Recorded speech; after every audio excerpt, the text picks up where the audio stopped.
All right, we are back for just another little Sunday night edition of Sunday Night AstroLive. Not a whole lot going on out there. It's going to be challenging to find something to talk about. So I'm just gonna let you guys drive the show tonight. I wish that were the case. Wow. First of all, welcome to the show, and we have a lot to talk about tonight, obviously. Here's the first thing I want to say, and then I'm going to sort of back up, and then we'll kind of go back into this thing and try to untangle as much as we can. The first thing I want to say, and let me just make sure my audio is in the right place. It is. The first thing I want to say is that the timeline has changed. The timeline has changed. The possibility of a Mike Johnson candidacy, I think that timeline has shifted, because what happened yesterday, as long as Trump crosses the finish line, I think there's a very difficult chance that he'll be defeated in the election in November. And it might even be contested, maybe, only because Jupiter's retrograde at that time. But even if it is contested, it probably isn't going to be contested for that long. So the timeline changed. Everything from yesterday, it's almost like we were living in an AC and then BC world. We're living in the aftermath of that event. Whatever that event means to people. And this event is almost like a Rorschach in a lot of ways as well, right? And I'll get into that, what I mean by that. We'll look at the astrology. Like, the astrology is something that on this show we have been talking about for months. We've been looking at, the position of Mars on Trump's midheaven with Uranus and squaring his natal Mars. So we've been talking about this. We've been talking about this moment in time, right? That there would be two entities that would be affected the most by this transit. One was Trump and the other was Israel. And the Trump transit hit, and it hit like a motherfucker yesterday, right? It hit like a motherfucker. And I think it was at 6:11 p.m. East Coast time when this whole thing went down. So we're gonna do our best to look at the chart and disassemble the chart, which we've been doing really for a while now, but we're gonna bring it into real time. And you're in the season of Jupiter and Gemini, where everything becomes incredibly fractal, and then there's this hall of mirrors that are going on, right? Like, for instance, it was initially noted that the shooter was Mark Violet, right? But then it becomes this guy named Crook, right? Or Crooks. And so that's even, really super Jupiter and Gemini. Man, it is so weird. It is so volatile. It is so visceral. And really, what you're seeing here is something. Somebody said, "Well, it's an iconic event." And I said, "No, it's really an irconic event, because that's what we're dealing with, is this shot to the ear and the head." But whatever your position is, wherever you are on sort of the political or event Rorschach, right? What you witnessed, or what we witnessed to the best of our ability yesterday, is mythic, right? Like, this is the stuff of mythology. And whether you're a Trump person, whether you like him, whether you hate him, whether you think he's a con man, right? This is the stuff in mythology. This, to me, this is there are two flag moments in the history of the United States that are mythic. One is, I think it's Washington on the Delaware, and they have the flag, they have the 13-star flag, right? That's kind of a mythic flag moment.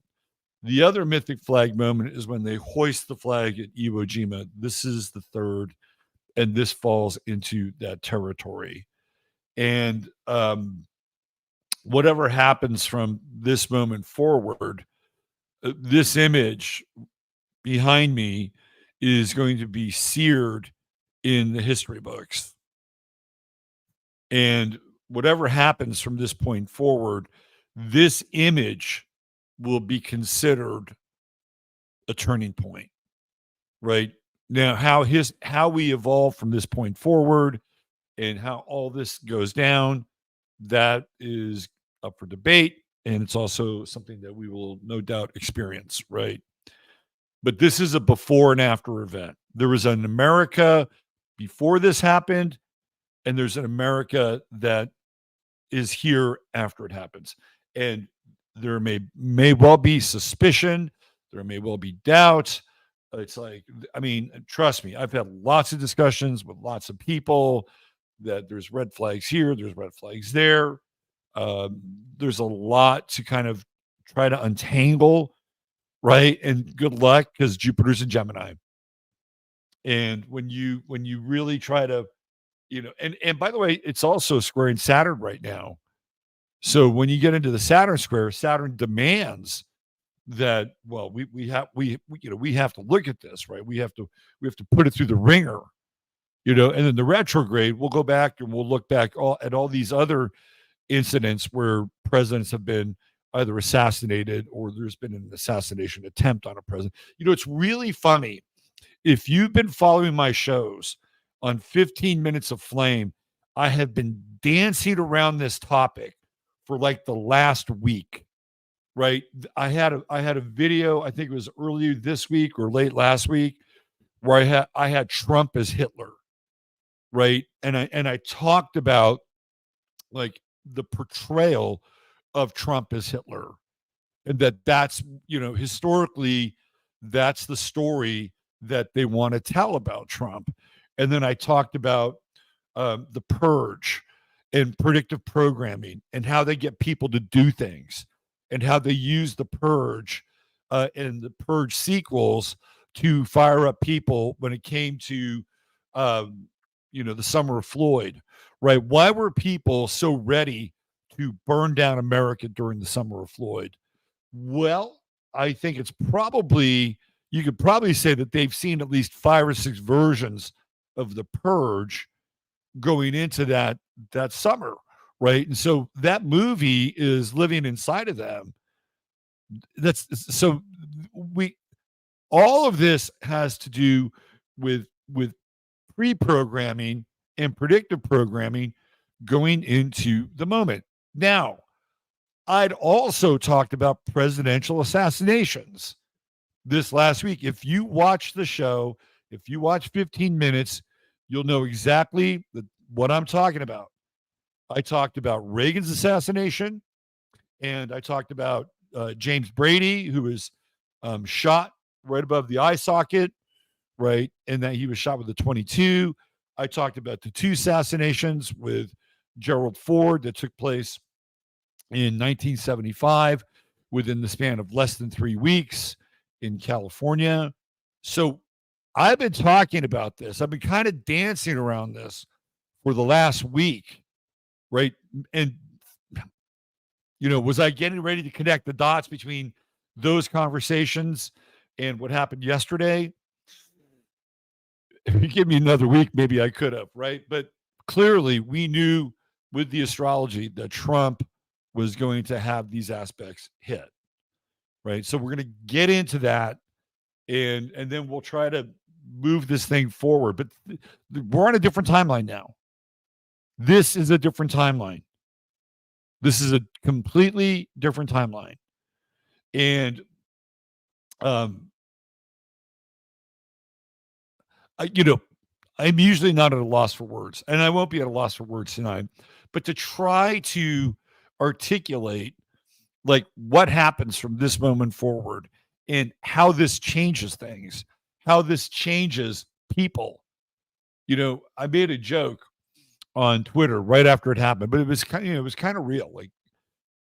Okay, Trump has just survived a drive-by. He has now sealed the black vote, right? He's already gone through the felon test, and now it's funny because Tom and I were watching Colors the other night, right? So we were watching this movie about drive-bys, and this whole thing too is like based on colors, team red versus team blue, which is what you'll see in Colors, right? You get the Crips and the Bloods. And I'm like, shit, Trump just had a drive-by, right? So there are people who are in that community who know exactly what Trump has theoretically gone through. So it's like, okay, Trump has nailed down the black vote now, particularly with black males, right? And I'm not saying that in a way that is degrading black males. I'm not saying it to stereotype them. No, what I'm saying is true, right? Because we saw the numbers on Trump's side go up after he went through all that court shit, right? We saw his numbers go up with black men and even black women now were starting to lean into Trump because of that. Now you got this. That's a whole other level, right? Whole other level. The other thing that I kind of want to talk about, but not right now, is the Antichrist symbolism, which gets into Revelations 13:3, and it talks about the beast surviving a head wound. So for all of you Antichrist conspiracy people out there who believe that Donald Trump is a viable candidate for the Antichrist, well, the odds on that just went up, right? So we're going to try to sort through all of this tonight. I'll even open up your participation if you want to come on and talk about this a little bit later in the show. Lay down your theory, lay down your thoughts, whatever you want to do. I'll set some time aside for you guys to come on and talk about it in your own words. Before I bring up the Trump chart and all the other stuff that goes along with it, I do want to let people know that I have set everything up over on Square, and the gates for the event have opened. Right. So here in the Hill Country, on the first weekend of October, we will have our annual Harvest Moon gathering, where Chattaria, comes together here in the Hill Country, 3 days at the Inn of the Hills Hotel, which is a classic kind of 1970s style, old school hotel. The rooms are really clean. They're really quiet, right? The service is immaculate. There's an Olympic sized pool. They have a really good hot tub there. And so that's where we hang out, right? That's where our event takes place. And this year we're going to have Mario from oh my God, I'm spacing out on Mario from Sacred Symbolism, right? He's going to be with us this year. And what's interesting, I'm sorry, Symbolic Studies, my bad. Mario is actually getting married, and he's going to be on his honeymoon when he's out here. And if you're not familiar with his work, I post his work all the time on my Twitter page. And Mario's a graphic designer, so he's an artist, and he has spent an incredible amount of time putting things together from kind of a synchromistic perspective. But he's always going for the one, right? He's always going for the one. So this month, he's got a whole presentation on Cancer and the Royal Arch, and he's able to connect, really esoteric and arcane symbolism to whatever season we're in, right? So when he's here, we'll be in the season of Libra, and it will be the time of Venus. So this year's event is called Journey to Venus, because everything about it is going to be kind of Libra and very Venusian. And the idea is that since we're headed into the election and the election season, that what we need to do is we need to gather harmony, right? We need to gather um, uh, this idea of balance and peace and beauty, right? That's the whole idea for this year with our gathering. So that's what we're dedicated towards, right? So it's going to be all about that. We're going to have DJ Pebbles, who is Lara Guerin, and so we'll have her. Lara was a supermodel at one point in time, so she's like this symbol of Venus, and she's going to be DJing for us, and we're going to have a lot of really interesting things that we'll do while we're together.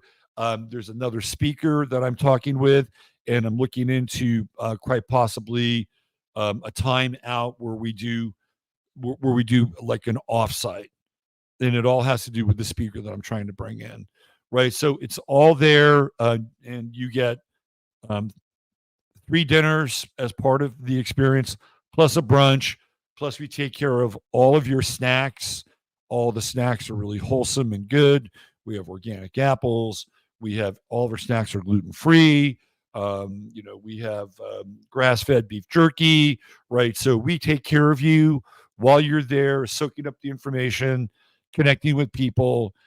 So that's all part of it. Coffee, tea, we got a brunch on Sunday. We got 3 Hill Country dinners. The hotel specializes in Hill Country cuisine. We have barbecue. We have Tex-Mex, and we have like the best freaking German food that you'll ever have. And with the cook who makes the German food, he's amazing. He's totally amazing. We love him. And so anyway, that link is in the description of the show. Right there, it's in the description of the show, and we have 2 sign-up periods. We have, and by the way, I really wanted to keep this year's price down lower than last year. Last year, the hotel charged me more because the last time we got together, it was an eclipse. So I had to raise the rates. This year, I lowered the rates. So I'm hoping that as many of you can attend as possible. And I think we have a cutoff at around August 31st where the rates will go up. So I'm encouraging you to get the current rate that's available now.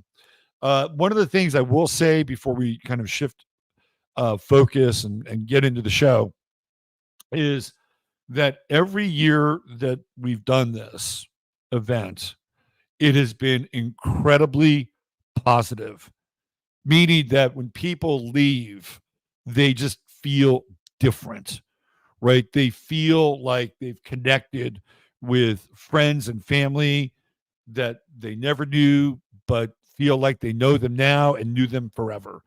And even when we had a time where um, it got a little shaky, we had a presenter bail out like 3 days before the show or before the event, which really stressed me out. We still had a great event, right? And we still had people again walking away with this sense of like, wow, you know, I feel really high, right? And we don't even do any drugs. We don't do any drugs. It's just the vibe that the people create. There's no egos. Everybody helps each other out. Everybody's happy to see each other. It's like this intense kind of period of just download with another being, right? So I really look. I think it's important that we like soak up as much as we can before we hit the election season. Because I feel like once we get into election season, it's going to get very intense. You can already see it, right? So whether you come to my event or our event or not, I really urge you to take care of yourself, right? Take care of your body, take care of your mind, take care of your spirit. You do everything you need so that when we shoot the rapid, which is what we're going to call it, when we shoot the rapid in November, you're ready, right? You are ready. You're ready for whatever happens next. So, get your sleep, eat the right food, right? You know what it takes. And it's really easy to get sidetracked by what's going on in the world. I do it. I probably spend way too much time on the internet, trying to find that, that missing piece of information that, sort of puts things together for me. And I know the rest of you do as well. Right. So, but we have to take care of ourselves. And that's one of the things about this season of Libra is this idea of balance. So think of this event as an opportunity to become rebalanced, right? So that when you leave, you'll feel more harmonized and just more centered in your being and connected with other people. And I got 5 years worth of doing this as like a historical record, and every year it is the same, but it's different, right? And the one thing that is the constant is how people feel when they leave. So I urge you to come out and join us here in the Hill Country this October. All right. Let's see. Look at that, Pedrita Pebbles. She's so excited.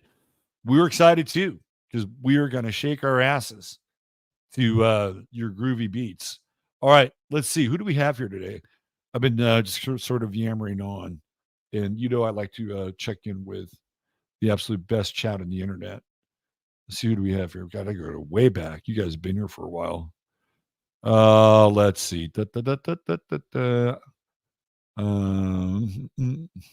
Wow, a lot of chatting here. Lot of chatting. DJ Dre, he's listening to healing reggae music. Is that what Trump's doing? Brandy Herrera, she's here. I'm just jumping in at 6:54 p.m. Havana Blast, saying hello. Susie G, what's happening, Susie G? Susie G came up with some suggestions. I put it so over on Locals. I did a little post on the Trump chart, right? Put the chart up, and then over the weekend, somebody had asked me, "Hey, maybe you could put some movie suggestions up on Locals." So I put up 10 movies on Locals that are from a particular era, mostly the 1930s and 40s. I have one film from 1957 called Executive Suite on there.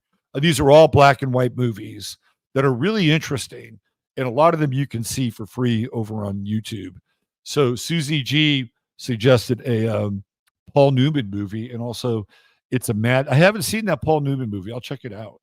But It's a Mad, Mad World is nuts, especially the ending. Catherine Rosen is here. Is Sarah Joe in the group? My friend is joining us tonight. Well, I hope she's here. California Contrarian, the greatest show on earth, Bread and Circus. Hey, man. Let's put it this way. Let's look at it from this perspective.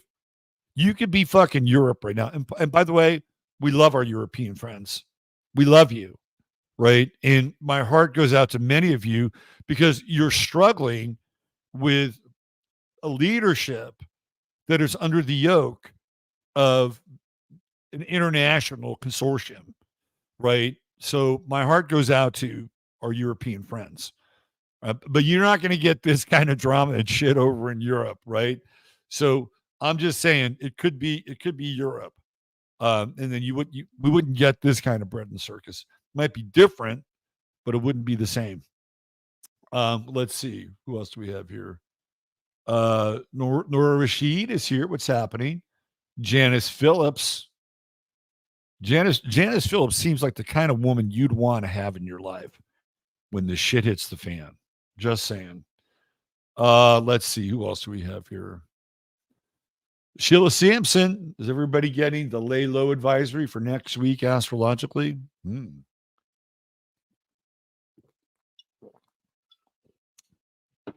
not sure what the alternative would be. What, take to the streets with a sidearm? I mean, the energy lately has been really difficult. When I do the astro weather, sometimes it's like I become the astro weather. Not like, oh, let me go out and prove the astro weather. No, sometimes I become the fucking astro weather. And the things that I talk about, sometimes I'm aware of and I manage to navigate through. And sometimes, the aspect hits me. right? So last week, I was talking about this Mercury Pluto opposition. I was telling people, hey, you got to be careful with it. It's one of those really volatile oppositions. Venus is coming in as well, opposing Pluto, fixed sign, and intensity, right? Anger, and man, Friday, I think it was Thursday. I think it was Thursday. Thursday, I lost my fucking shit with the truck. I lost my shit because I took it to this other place expecting that the bill would be X amount. And then it was double X amount. And that was it. That was it. Astro weather out the door. Right. But I did apologize to the guy. And I wasn't mad at him. I was just mad at the situation in general. Right. I was just mad. I was fucking pissed that the quality of work in the United States had sunk to such a low level. That's what pissed me off. And that people would pass their work off as something that they would be proud of. And at the end of the day, it's like bullshit, right? Just bullshit, just lazy fucking bullshit. And that's what I was pissed at. So me and the guy who is working on my truck now, we're okay. I apologized to him. I said, listen, man, this has nothing to do with you. I'm sorry. Normally I'm really, really fair with people, but I just literally hit the wall with this. Right. So there's still some of that energy. We still have that Venus Pluto opposition energy. So if you want to look at, laying low in that regard, astrologically, I would certainly, pick my moments to have intense conversations with people, right? The Venus Pluto opposition is also known as the Widowmaker, by the way. And there are people who have this in their chart, and inadvertently their mates will pass away, right? Like they don't kill them, but inadvertently they pass away, or something intense happens to the relationship and it's almost like a death. So we're in that Widowmaker opposition. You know what's really interesting too? I mean, if you look at it from that perspective, right? Because I do think that Trump and Melania are still married. That event would have made her a widow, right? Like that event, whatever you think of the event, that event would have made her a widow if indeed that bullet lodge itself in his brain, right? That's a Venus Pluto opposition. Now, I can't confirm this, but I think Jeff sent me a thing on, was it Instagram maybe, that it was 2 years ago to the day that Ivana Trump died. Let me just look at that. That would be some like high strange, right? Died July 14th. So that would be today. That would be today. So Trump had the event on July 13th. Ivana passed away 2 years ago on July 14th. So almost 2 years ago to the day, and under really strange circumstances. I had heard that somebody pushed her down some stairs, right? Like really, really weird stuff. I don't know. I was getting to the conspiratorial side of that whole thing. And then I actually looked at a map in Florida, in Miami, where she owned a condo, right? And it was not very far from where Jared Kushner's father owned a condo on the other side. And do you remember that hotel that collapsed? It was the condo that collapsed. Do you remember that? Remember that condo that just fucking collapsed in Miami? She didn't live far from that condo either. They're all kind of in the same area, which was kind of odd. Anyway, let's see. Mars, Uranus, Algo. Yes, indeed. Sharon Lewis. Sharon Lewis is here. Hi, Sharon. There she is, the lovely and talented one, Dr. Joan S. in the house. Let's see. Nora Rashid, the Queen of Speed. She's here. Yeah, man, we were just dancing around this all week over on 15 minutes. right? All week, like the Trump is Hitler, the presidential assassinations. It was just like you when something like that is in the zeitgeist, you can kind of like you may not feel it, you may not like feel it directly, but like we were leaning into it, and we were talking about Reagan, and we were talking about Ford. Was there anybody else we talked about? I think we talked a little bit about Kennedy, but not as much about the other two, Reagan and Ford. Let's see. Did I say hi to Lady Lou? Lady Lou, Lady Lou. Lady Lou's here. Let's see. Who else do we have? Maya Rose. Hi, Maya.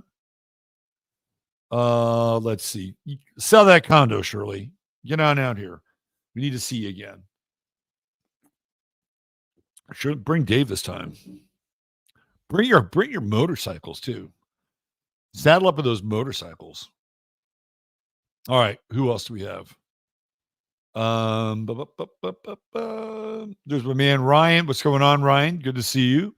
Knight of Cups is here. Did I say hi to Mary Lee? Hi, Mary Lee. Big Dave Sullivan in the house. Ojos Azules. I'm liking Kratom. Which Kratom do you take? Do you take the red? I've heard the red is probably the best for pain. That's what I've heard. I've also heard, believe it or not, that they have ketamine patches for pain. And you can actually, I think you can actually go online and get prescriptions for ketamine patches. Believe it or not. Stephen the Jupiterian. What's up, Stephen? Good to see you. Kelly B is here. Hucklebuck 411. What's happening? DJ MC. Brother Mike. Good to see you. What's happening? Amy Gill. She's with us. Meow, meow. Meow, meow. Who else we got? Cynthia Cluth. Please use your research. It's in the coffee family. Most people haven't heard of it because it would cut into the RX profits. Are you talking about Kratom? Is that what you're talking about? I think Kratom's great. Jolie Evans. Jake. Gucci the Goats. What's happening, Jake? Janine is here. We got a full house. Let's just get into this. Let's get into all of it. I've taken care of all the business. All right, let's look at the chart. Let's just bring the chart in. You guys know what I'm talking about, right? You know what I'm talking about. We're talking about what happened yesterday. And it's there for everyone to see. It's all there for everyone. That was at 6:11 p.m. Let me here, let me bring this up here.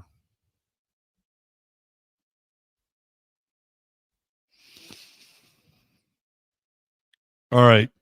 So this is what we've been talking about for months, right? I mean, once we started tracking this Mars Uranus conjunction and started talking about how they would essentially land on his midheaven, right? And then square his natal Mars, which is I mean, this is almost a bang on exact square, right? We got Mars here at 25, just almost 26, 1 degree off. And then Uranus is right there, I think at 25 as well. So we have Uranus at 26. So they're all in his midheaven. And of course, the midheaven, well, Algol being right there, right? He's going to deal with the head and the throat. And what's interesting is like where the blood goes. The blood actually comes down from the ear, and actually it almost looks like, if you look at the picture, right? If you look at the picture, it almost looks like he has a slit throat. And you can see it. Let me see if I can find a good picture of it. Hold on a second.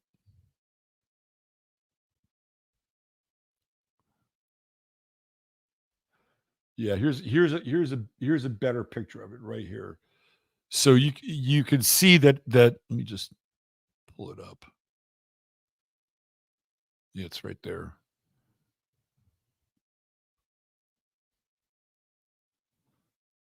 So hold on one second. Let me just go over here. Right there. All right, right here. Okay, so you can see, right, that the blood is like, here's a better picture of it. Like it's almost coming down to his chin, right? Like right here, right there, right there. This is where algal would be. Now, somewhere between when he went down and when he came up, some of that blood went away. But this is algal territory, right here, right there. And you can see the redness, right? You can see the redness and the trauma right there on the neck. The redness and the trauma on the neck. Now a lot of people are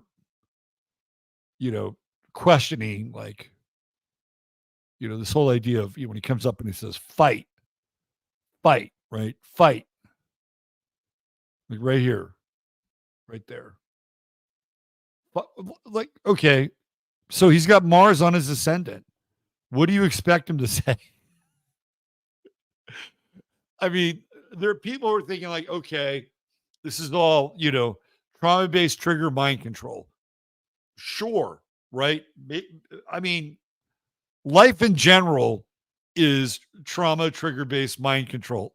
Trust me, we live in a minefield of trauma, and everyday events can trigger us, right? When they become amplified like this, and people are shocked, they're horrified, they're angry, right? Like this moment causes a like a rip in their consciousness. That's what happens. This moment causes a rip in the consciousness. And when there's a rip in the consciousness, what happens? Thought forms enter the individual, right? So that's just a natural byproduct of shock and trauma. Now, sometimes shock and trauma is perpetrated on people in general, right? Like 9/11 was a shock and awe event, massive shock and awe event. And what happened? Well, people ultimately became programmed by it, right? They became programmed by the what I call the Fakery program after 9/11. You're either with us or against us. Now, with something like this, right, people are saying, well, Trump is programming people by telling them to fight, fight, fight. Again, he's got Mars on his ascendant, right? If you're going down, now I believe this happened. I don't believe that this is some kind of a false flag and a psyop. I believe this happened. Now, that said, how it happened, who it happened with, and the events surrounding it, that is a different discussion, right? That is a different discussion. So I believe it happened. Yes, you do too, don't you? I believe it happened. But again, how it happened, who's behind it, we'll do our best to untangle that. But again, people think that what he's doing here is he's programming the crowd, right? And all of a sudden, we're all going to take up arms and we're all going to hit the streets with sawed-off shotguns, and we're going to be, sort of the the the new patriot army or something. And I'm like, it didn't affect me that way. Now maybe it would affect other people. I don't know. But this is a guy with fucking Mars on his ascendant. What do you expect him to say? What do you expect him to say? Right? I mean, if he had Venus on his ascendant, first of all, people wouldn't be coming after him. That's true. Right? If he had Venus on his ascendant, see, that's the thing with Trump, right? He's got freaking Mars on his ascendant, and it's in Leo, and he is going to always be on the offensive, right? He is always going to create conflict. That is the nature of Mars. I don't care who you are. if you have Mars on your ascendant, you are going to engage in conflict.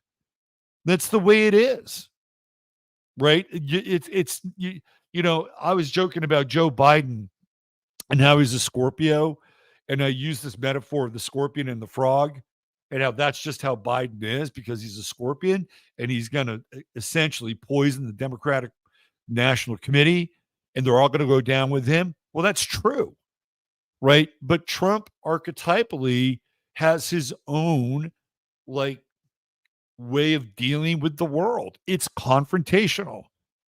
And a lot of times people don't like it, right? That's just the nature of Mars. And it's in Leo.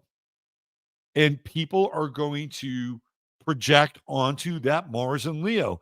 They're going to call him entitled and narcissistic and prideful and egotistical. And you know what? Some of those things might be true with Donald Trump. I'm not saying they're not, right? I am not saying that those things aren't true, right? But then you get pure Mars, and that's pure Mars. That's what you're seeing there. Now, this picture is not Mars. This picture is not Mars. What is going on here? Right? What is going on with this picture?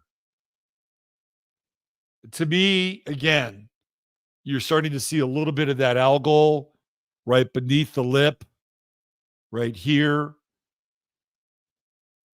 What is that? What is that? It looks like a small piece of thread or something. I don't know what's going on. Maybe it's from a shirt, right? There's this video that's been circulating, and I know a lot of you have seen it. And it's a pastor who had this vision about 3 months ago, like basically word for word calling what happened. And one of the things that he said that was really interesting was that when Trump was down, that he would have this religious moment, right, where he would be praying to God in this moment. And I look at this picture and I'll tell you what I see here. I see a man that's scared, right? I see somebody who's scared. Like the one thing about Donald Trump for most of his life is that he's been bulletproof, right? Like they call him Teflon Don because nothing sticks to him. He's able to navigate his way through all these situations, good, bad, positive, negative, whatever, right? To me, this photo represents something different. Now you could say, okay, do I have to sit down here until they get me up? Okay, I just have to be down here for a while, right? Because he's got this whole thing with the WWE and this background in theatrics, right? But when I see that face, to me, this is somebody in that moment. I've never seen Trump scared, right? I've never seen Trump scared. This looks like a scared man. I think this is a guy who is having a meeting with his maker, right? I do think that that's what's happening. Now you could say, well, how do they get look, there's cameras all over the place here, right? There's cameras all over the place. Now the one thing that is interesting is that, and I have to go through some of the sequence of the stuff, is this American flag, because and I don't know where it comes from, but before he gets shot, that flag is not in the picture, right? It is not in the picture. And I looked for it, but somewhere between the time that he goes down here and then he comes up and goes into the fight mode, that flag surfaces. And it is an upside down flag, obviously. So that is America in distress. To me, this is completely fascinating. Like, it's totally fascinating. And if you take into account what that guy talked about, that preacher talked about, and how when he's down, he is going to take Jesus Christ as Lord and Savior into his heart, right? Like, I'm not sure that's what's going through Trump's brain at this point, but I bet he is praying to God right there, right? He's praying to God right there. That's my sense in this moment. And then he comes up and you get the Mars moment, right? I mean, that's just, that's who he is. It's who he is. If he had Venus on his ascendant, this wouldn't happen, right? If he had Venus on his ascendant, everybody would like him, but, how far ahead of his life would he go or get, right? Good question. Now, the other thing that is bizarre is I'm going to try, let me just pull this off the screen, and then I'm going to see if I can, hold on, do both of these at once. Hold on. I'm going to stop sharing. And what I want to do is I just want to grab this picture. And then I'm going to put it up against another picture that I'm sure, again, you guys are familiar with, right?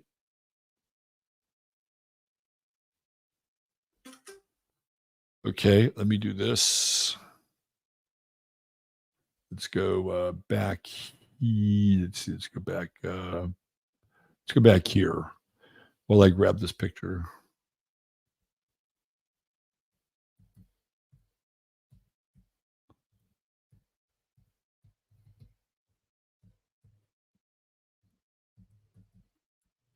And again, because you guys are with it, right? You guys are with it. You're on it. You guys are. Hold on a second. You guys are your own best researchers in a lot of ways. And, hopefully I'm here to stimulate your research abilities.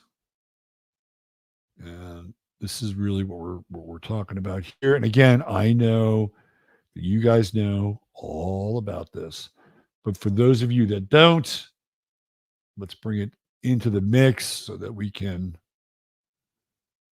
put these two images side by side, and you'll know exactly what I'm talking about. And we've known about this image for quite some time, right? We've known about it for quite some time.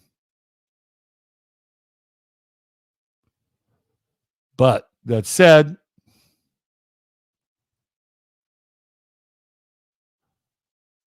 there's always a time for the image to come alive. Here we go. This is exactly what I'm talking about right here. And there we go. This is Trump with the Illuminati card. Enough is enough. Now, what's interesting is the image has this kind of blur streak right here, right? Which, if you look at some of the other images with the bullet, right, it does look like a bullet or a tracer crossing the face. Okay, this game came out in the 90s. And it was created by this guy named Steven Jackson here in Austin, Steven Jackson Games. And after the game came out, the FBI came to his, he had a shop, I think. And they came to his shop and they took all of his cards.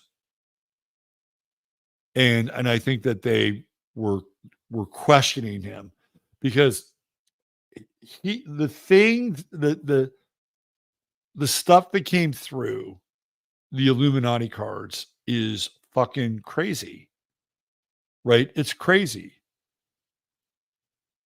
And this is one of the examples of the crazy, right? Like this synchromistic kind of folding of time space. So was Trump around in the 90s? Sure. He was around. Did he look like that in the 90s? No. But it certainly does capture the vibe. So listen, look at the text. At any time, at any place, our snipers can drop you. Have a nice day. Are you fucking kidding me? Now maybe these guys are reading the Illuminati card game. Maybe that's how it's playing out, right? But in terms of this, I guess you'd call it synchromistic kind of moment, right? Like this shit is next level. Now, what's interesting is that the Simpsons, who have their own version of predictive programming, they had Trump dying. I don't know if you know that or not, but there is a picture of Trump in a casket. And a lot of the Simpsons predictive programming, maybe because they're writing the script as well, um, has turned out to be like shockingly on point. Well, so far, as of July 14th, that hasn't come to fruition, right? But look at that. Have it at any time, any place, our snipers can drop you. Have a nice day. Play this card on your own turn before drawing any plots. You may remove all zap, paralysis, or attribute freeze cards that are affecting your power structure. However, preoccupied with your house cleaning, you may draw no plots this turn.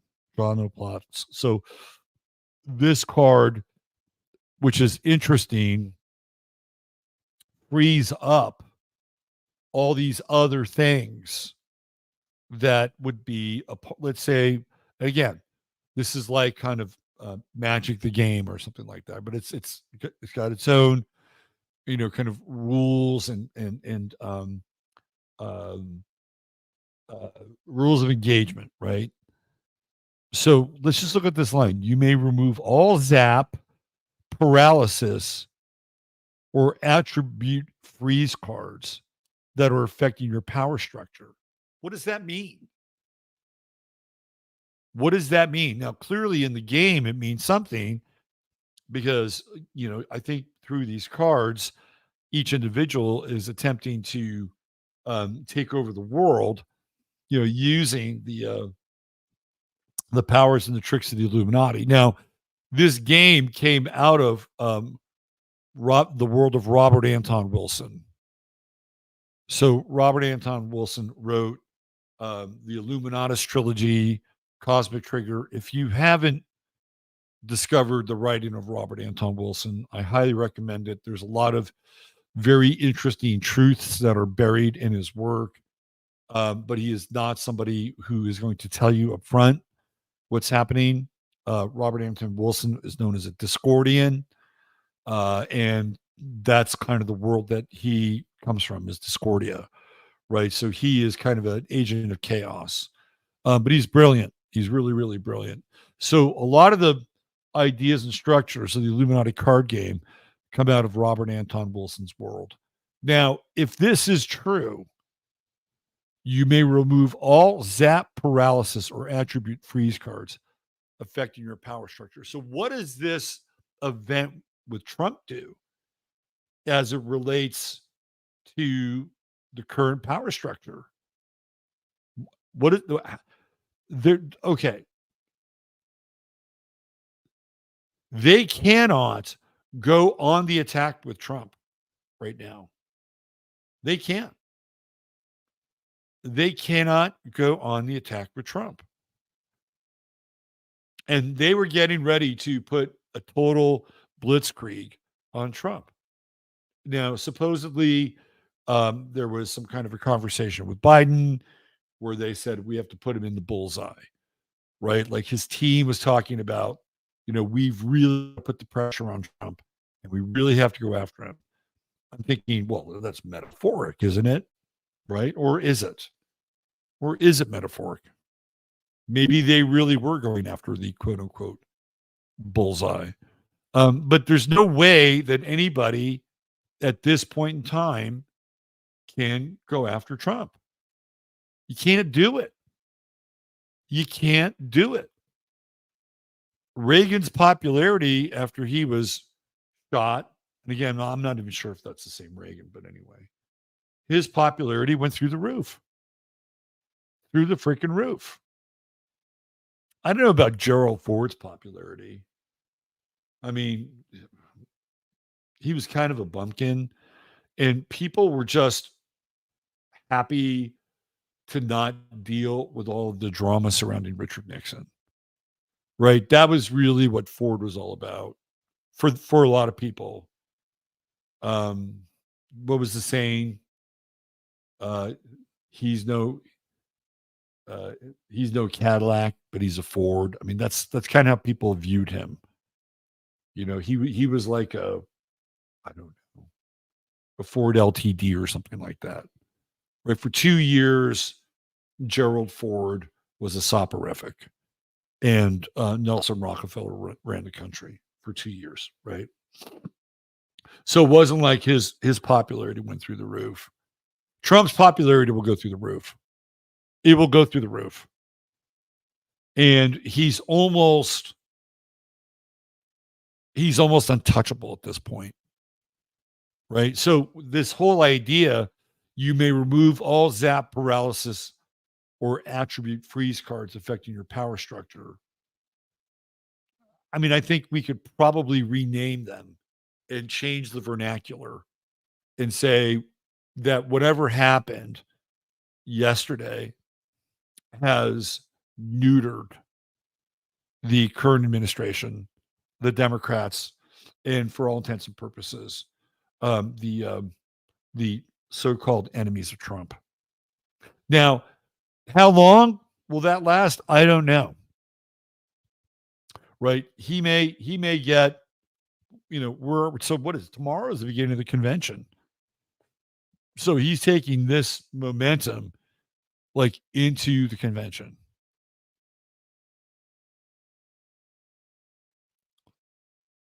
He may get a month in terms of a pass.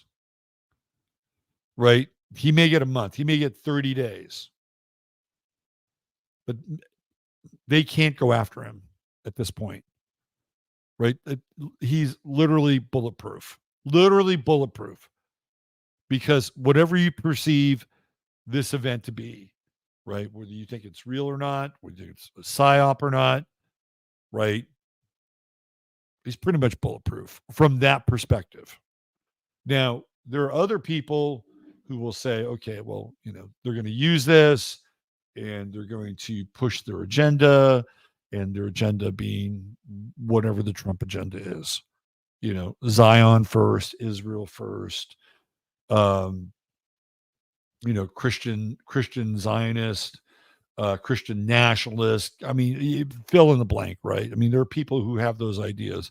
We're talking about contract 2025 on Friday, which is supposed to be this, big dark conspiratorial plot to undo everything from the 20th century. And that's really not necessarily true, right? But there are people who say, well, now Trump has a free pass. He has a free pass. And now he can, whip the masses up into legion. And, now we're into Caesar territory, right? And then, there's the whole thing with this whole idea with the wound to the head, the Antichrist, and Revelation 13:3. It'll be interesting to see how like the pastors kind of square that in a lot of ways. So the ear is also really interesting symbolism. And invariably, when you get into ear symbolism, you get into like the symbolism of the right and the left ear. So ear symbolism is fascinating. So let's take a look at right ear symbolism. And because the right side is connected in a lot of ways to God, right? Because we have the right-handed path and then we have the left-handed path. So here, let's just bring this up. Well, the left ear is often interpreted as a negative omen. Ringing in the right ear is associated with good tidings and blessings. God, the universe, and your guardian angels may be trying to tell you your spiritual endeavors are coming to fruit at last. I mean, that's a really sort of cliche pop meaning, right?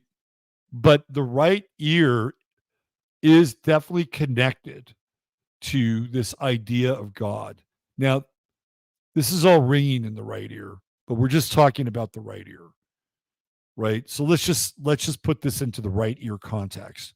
And listen, if he had glass or a bullet, I guarantee you that motherfucker had ringing in his ear, right? When it comes to spiritual experiences, the universe often finds subtle ways to raise our awareness. Universe, blah, blah, blah, blah, blah, blah, right? Okay. So this is really kind of a pop. The right ear is connected to the masculine side of the body.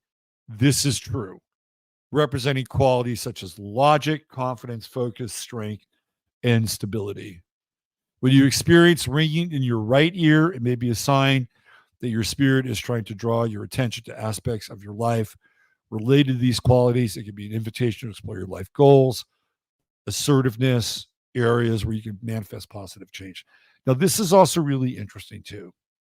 And again, I know this is kind of pop stuff, but in some cases, ringing in the right ear may serve as a warning that there are negative energies in your surroundings. It could be an indication that you need to distance yourself from people or situations that do not align with your spiritual well-being, right? Pay attention to your relationships, evaluate. So really what we're talking about here with the right ear specifically is that it is the masculine side of the head, right? And masculine, and God is both male and female. God is male and female. It is. God is male and female. We refer to God as the Father. I refer to God as the Father, Mother. But that's just my own relationship with God. But the right side is important, right? So one could look at this in terms of the symbolism, right, with the bloody ear, beyond the fact that it shows up in Revelation 13:3, that somebody is trying to get Trump's attention, right? Somebody is trying to get Trump's attention. I've lost screen. Oh. All right. We're going to reset right here. Give me 1 second. Be right back.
Okay, my apologies. We are back.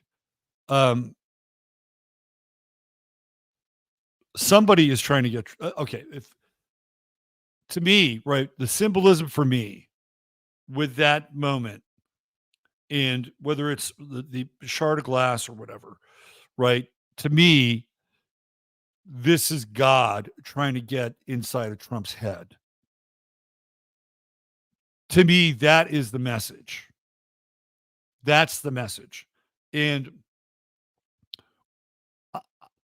I don't know if you've ever seen the video where there's this guy that asked Trump. He's an evangelical, and he asked Trump, "Have you ever gotten on your feet and repented? Gotten on your knees and repented?"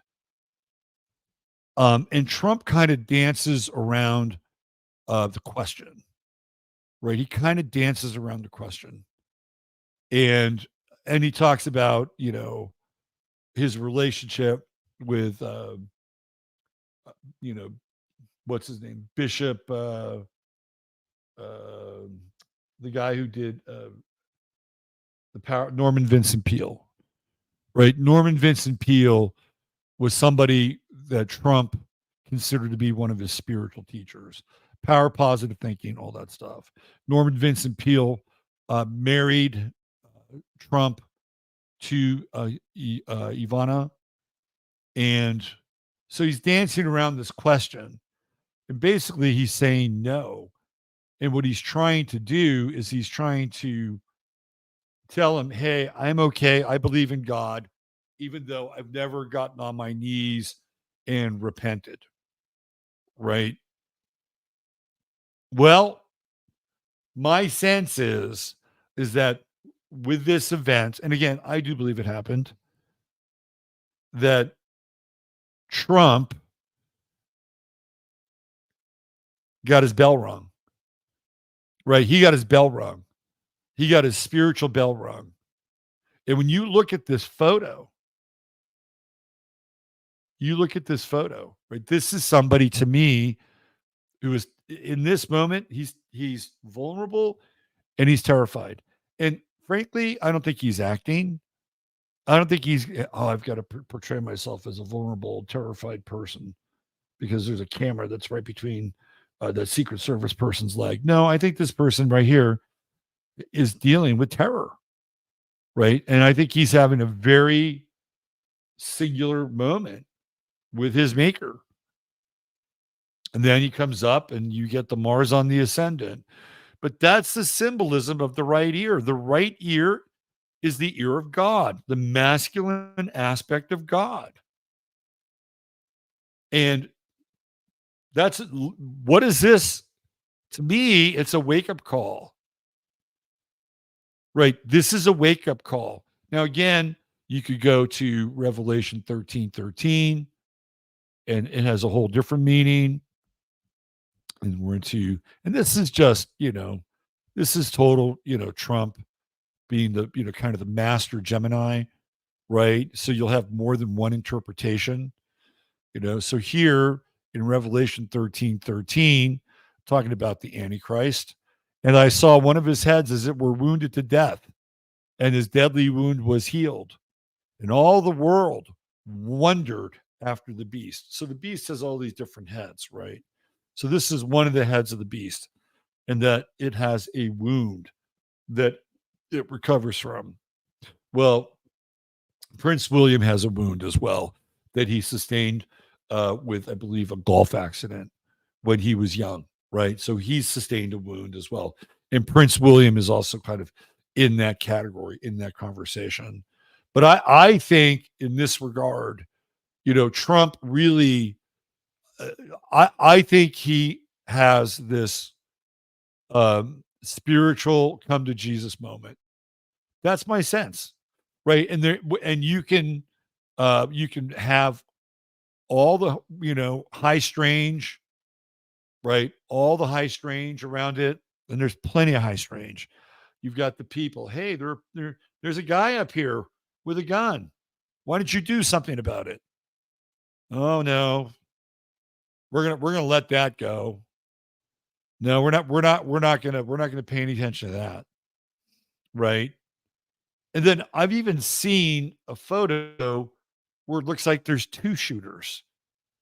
And then the performance of the Secret Service looks completely fucking inept, to be honest with you, from securing the perimeter, to ultimately even getting in front of the president, right? Getting in front of Trump. It's like the fucking Keystone Cops.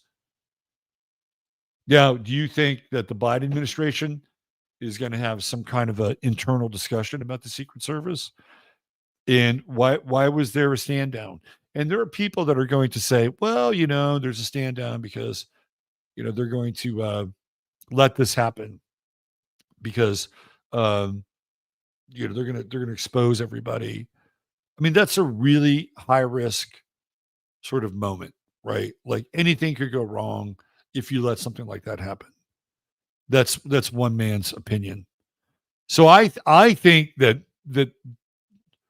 Trump is having this kind of revelatory moment, and it's symbolized by the right ear. And again, the right ear being like the ear that represents God and the masculine part of God. And it's like that is his wake up call. It's his wake up call. Now, who he emerges on the other side of this, I don't know. I've had people that have said, well, it looks like the bullet went straight into his ear. Is it going to be the real Trump? Is it going to be somebody else? Is it going to be a clone? Right? I don't know. I don't know. All I know is that with the astrology here and here, right? That event is real. That event is happening in this guy's chart. And you can spin it any way you want, right? You can spin it any way you want. Green screen, actors, psyop, any way you want. Doesn't matter. Doesn't matter. The astrology is over the target, literally over the target. That's what we're witnessing. And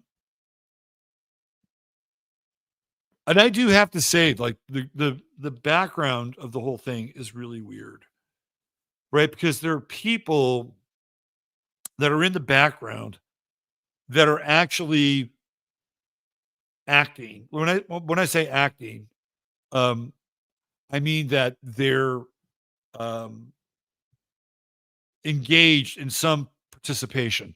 Like there's a woman off to the right where she's praying. You can see her pray.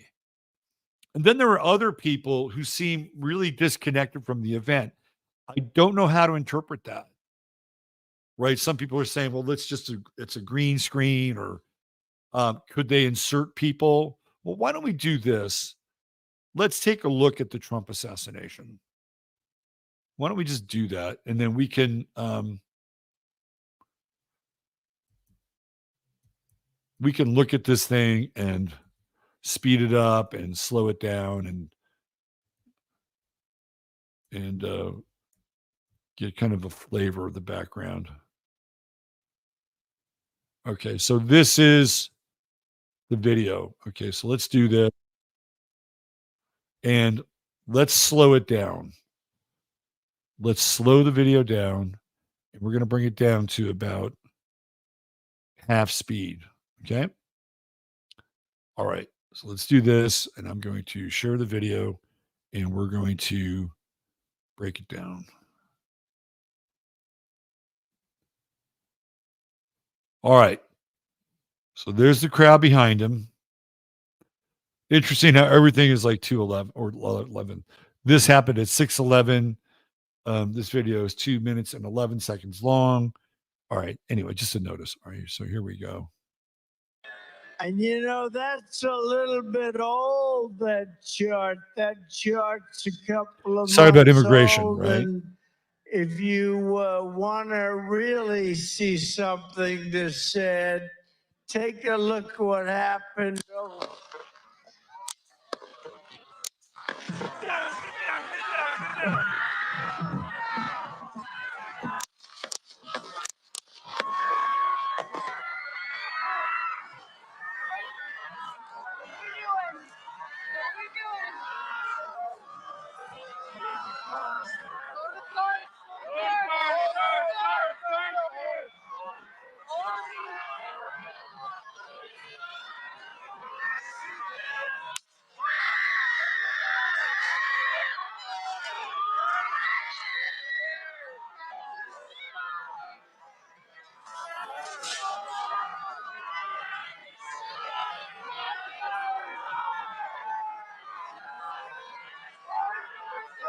Moving to spare. Hold. When you're ready, on you. Ready? Move. Up. Move. Go. Up. Hawk guys here.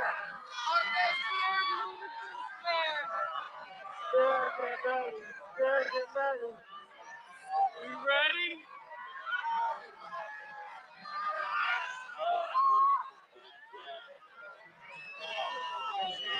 Down.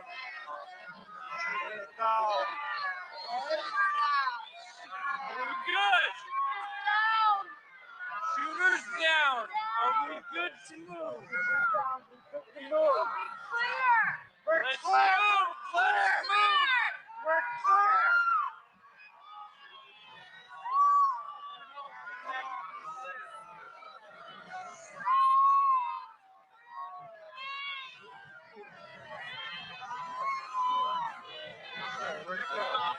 Come on. Let me get my shoes. I got you, sir. Let me get my shoes. Hold that in your head. It's bloody. So we gotta go move to the bus. Let me get my shoes.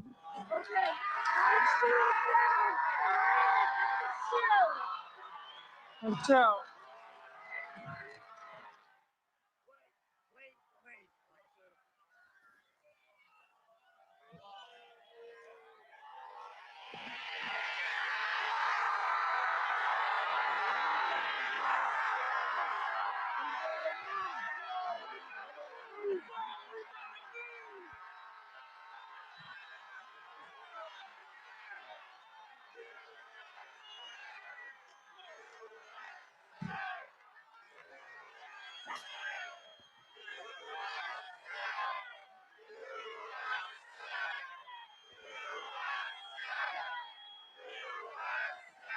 Okay, so where's the flag? Where is the flag?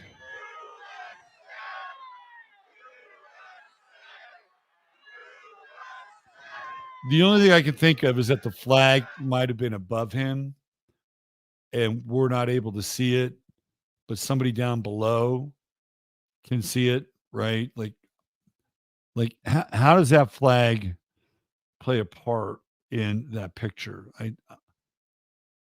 I still haven't sorted that out yet, right? And you know, the flag, it's the iconic shot. Now, what we have here, like Vincent Fusco is this guy, and he's at all these events. And he seems very nonplussed in a lot of ways. And so I can understand why people would say, well, it feels like he's green screened in. But eventually, what he does is he sort of comes around and starts using his phone to videotape everything. But it seems like his uh, reaction to the moment is very unusual and different than everybody else. Let's just play one more time because he says something at the end that's again really interesting and very symbolic. So here we go. See something that said, take a look what happened. Oh.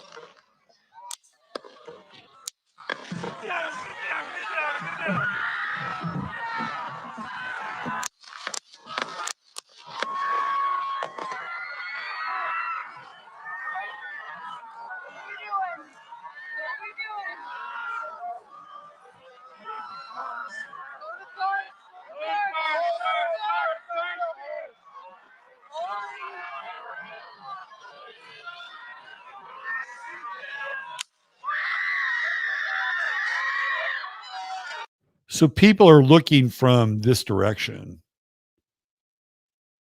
right? They're looking over here because they think that that's where the shooting came from. So if he had his head turned to the right, so I guess if he had his head straight, that the shot theoretically, again, we're in the realm of theory, the shot would have hit him directly in the ear. It looks like it grazes the ear. Let's keep going here.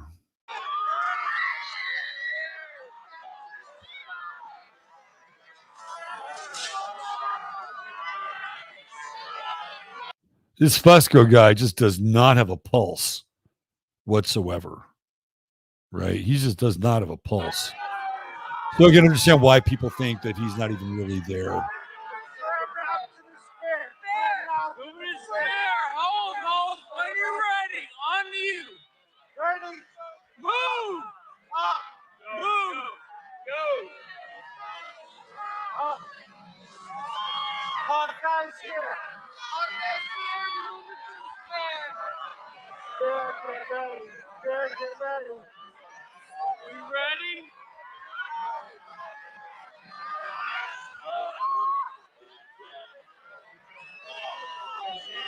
Stop! Stop! Are we good? Shooters down. Are we good to move? Good to move. Clear. Let's move. Let's move. We're clear.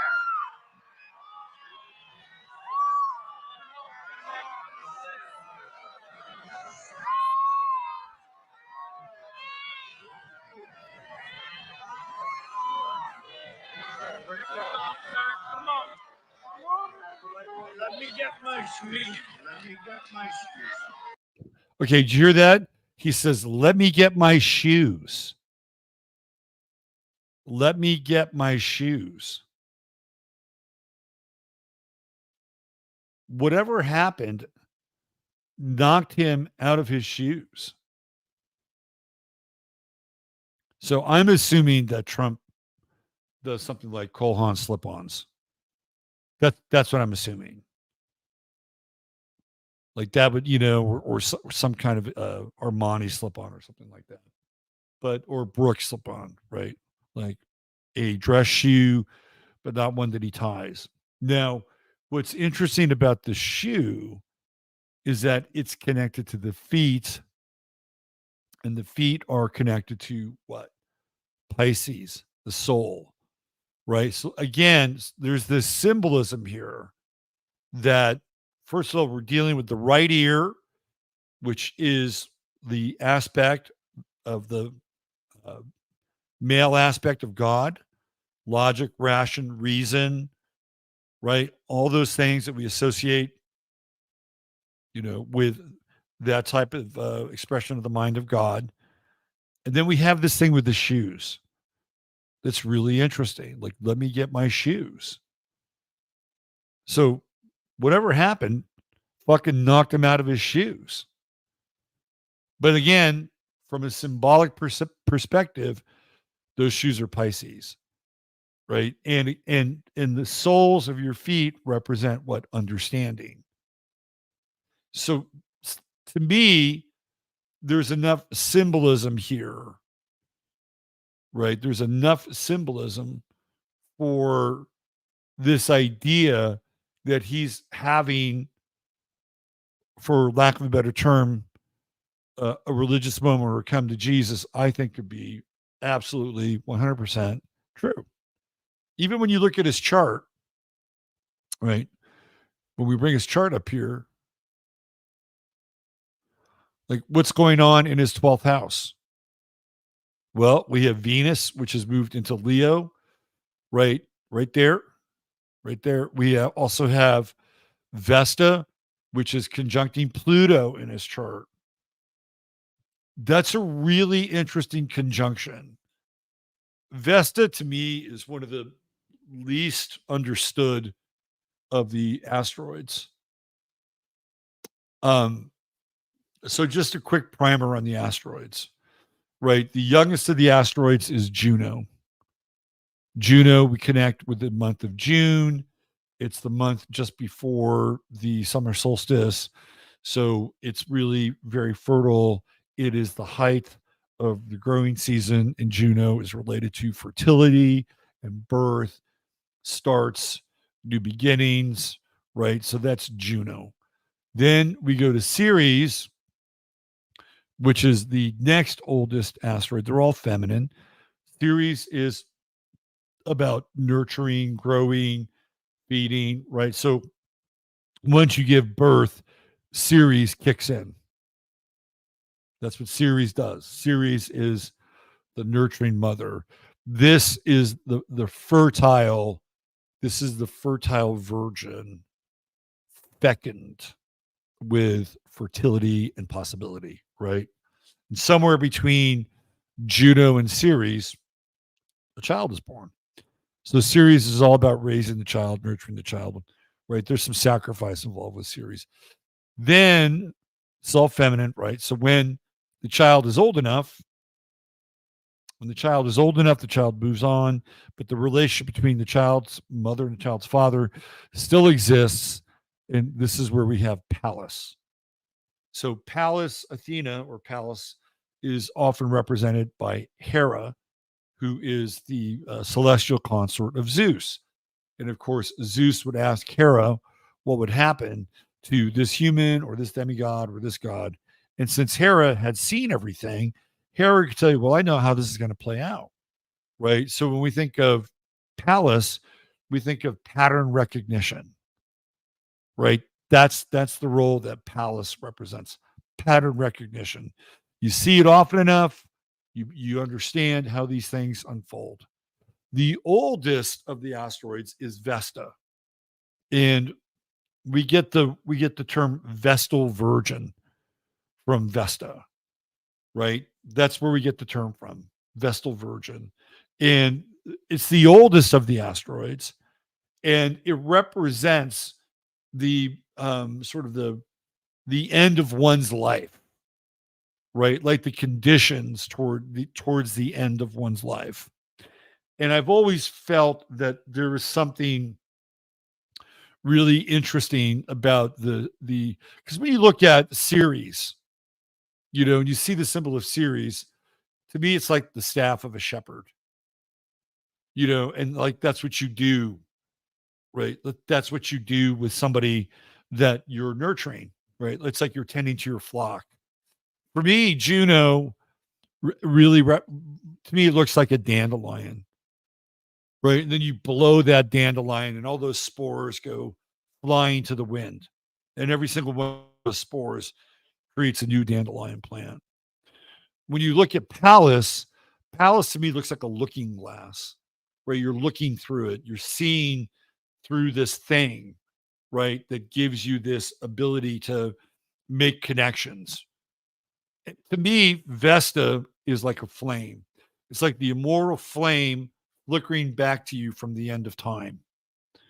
And it's often a harbinger of like where you're headed ultimately. But if you're wise and smart, right, like it also illuminates the things in your life that you should what? Invest in. That's like, because at the end of your life, theoretically, that's what pays off, right? That's what pays off. So we have Vestal Virgin, and then we have Vesta, and we have investment. So look at where Trump's Vesta is. It's at 28 degrees Pisces in his 8th house. And here's Neptune right at 29 in his 8th house on Vesta, one of the final degrees of the zodiac. Trump is having a fucking religious moment. I'm telling you right now, he's having a religious moment. And I'm not the biggest Trump guy. I'm like, is he better than Biden? Yes, he's better than Biden.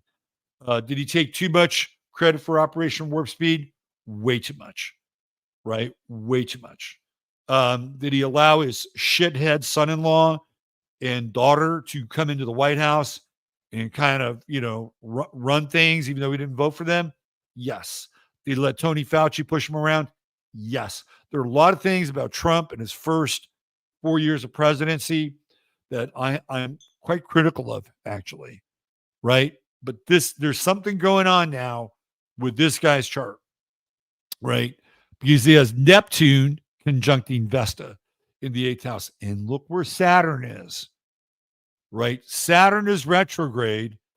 So Trump, in his chart, right, he's reassessing his relationships. Who can he trust, right? So something big is going on here. And once Saturn moves forward, it is actually going to wind up in his 8th house, which is huge, right? That is a huge transit. It's one of the biggest transits of astrology because you're going through a death. You're going through a metaphoric death. Oh, and Trump is going to go through, once Saturn moves into Aries, right, opposing Neptune. Like, this is big medicine. Neptune's already in his 8th house. But Neptune on Vesta, that's a whole different discussion. Oh, what house does Neptune rule? The 12th house. What's over there? Pluto. And where's Vesta? Right on his Pluto. We got Neptune on Vesta, Vesta on Pluto. This is Pluto's house. This is Neptune's house, right? So it's interesting, right? It's an interesting. There's a term for it. It always like just jumps out of my head. It'll come up. I'll come up with it. Trump is having a moment. I'm telling you right now. Anytime you have Neptune on Vesta in the 8th, which is the underworld, right? And you have Vesta transiting the 12th, conjuncting Pluto, which is the house of the soul. This dude's having a moment. He's having a moment. And I don't think we're going to clearly see that moment until much later on, right? Like at the end of Leo, when his sun goes through his 12th house, conjuncts Pluto, hits that ascendant, right? We're not going to completely understand, nor will he, by the way. And I don't believe this is some WWE thing. I don't think he put a blood pack up against his ear, right? I mean, when you watch him, the look in his face is like, he's like, what the fuck? You know, like you'd and look, and I know Trump's been in movies. I know he's been in movies, but like there was a real what the fuck moment there. So we're not going to see, I think the other thing too is like the sun is on Saturn in his 11th house, which I think is quite interesting because, Saturn, to me, Saturn in his chart is probably one of the saving graces of his chart. Like, I'm not a big fan of his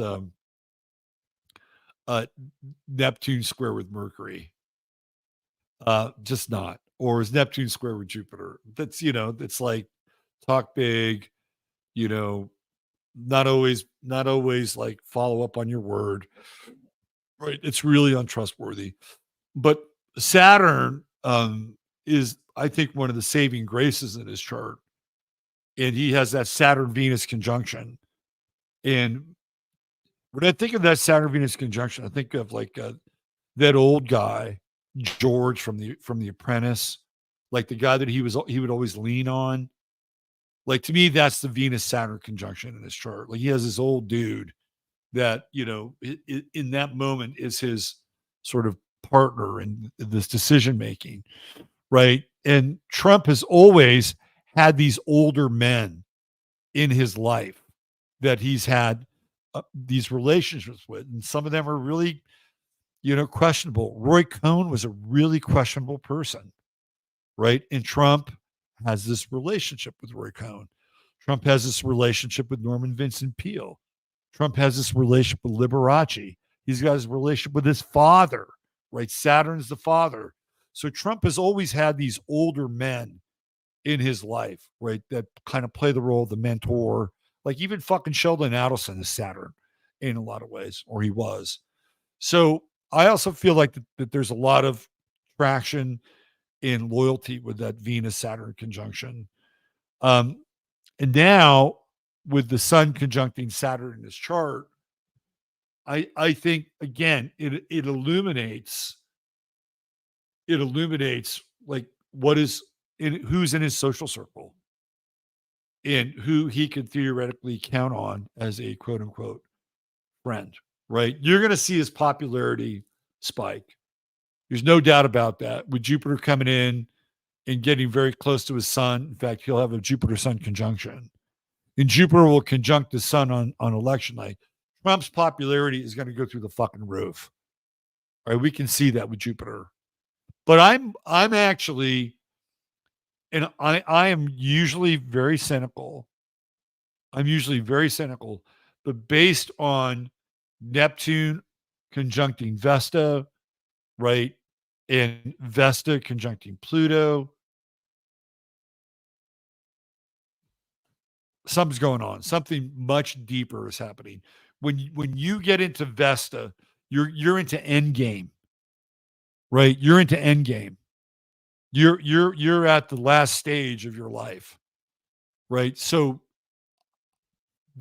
this is how I'm interpreting this, right? I think that pastor dude who had that vision 3 months ago, I don't think he's that far off. I think Trump had a come to Jesus moment. Now, would Jesus come up and say, fight, fight, fight? I don't know. He took the whips to the freaking shopkeepers, right? He took the whips to the merchants in the temple, but he's going to come up. That's his Mars. He's always going to do that. This is the nature of his chart.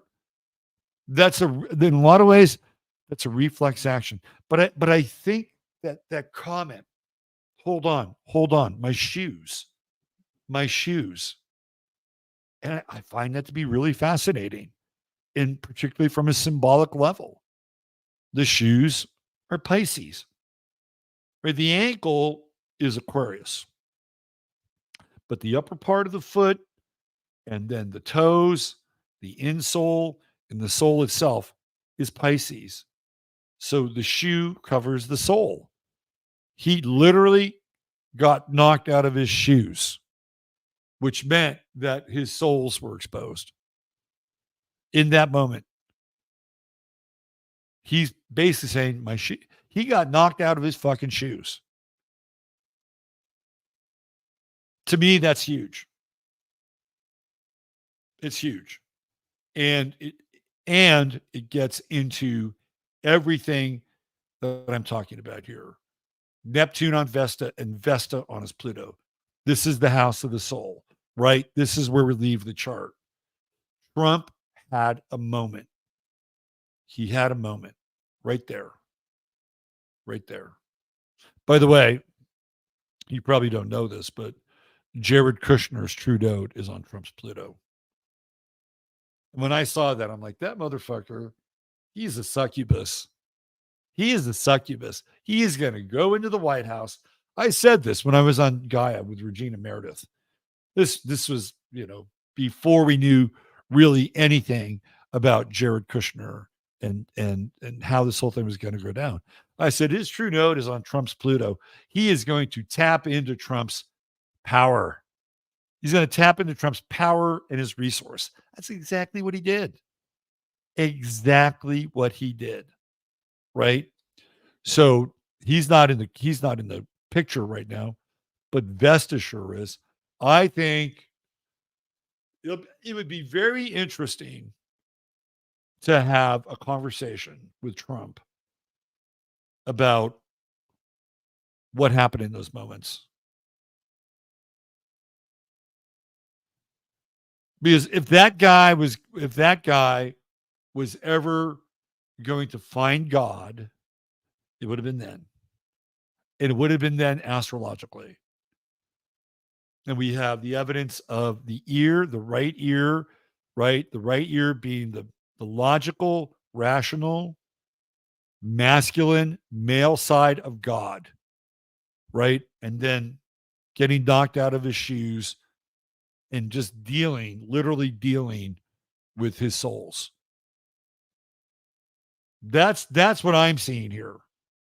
Look, and even Ceres.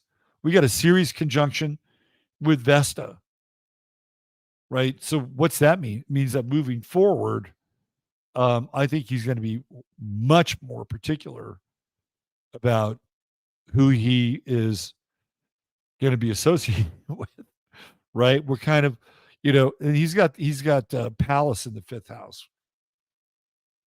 It's kind of interesting. His Pallas is conjunct my Saturn, by the way. Has it helped him in terms of children, love, pastimes? I don't know, maybe. And his vertex is at 22 Capricorn. I tell you what, the other interesting transit is going to be. It's going to be this Mars transit, because we're going to have Mars and Leo, and let me bring up the ephemeris real fast. So he's going to have his Mars return, but I'm not sure if that's until next year. Let's just take a look at that real quick, because this Mars transit is, I think, important.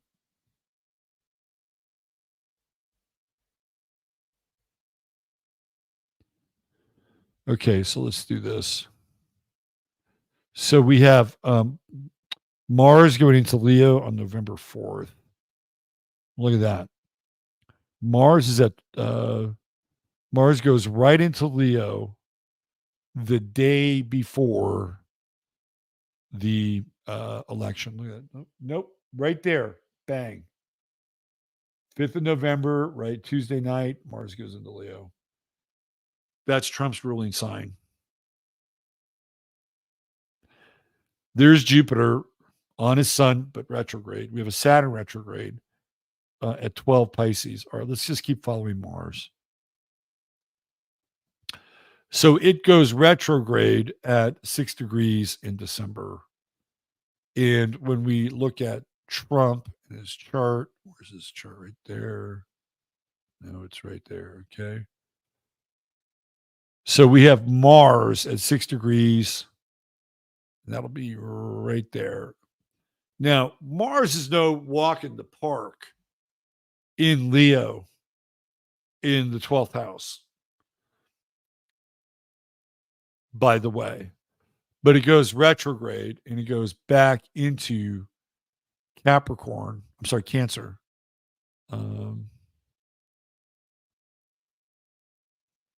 Right. All right. So by the end of the year, it's at 2 Leo. And we have to go to 2025.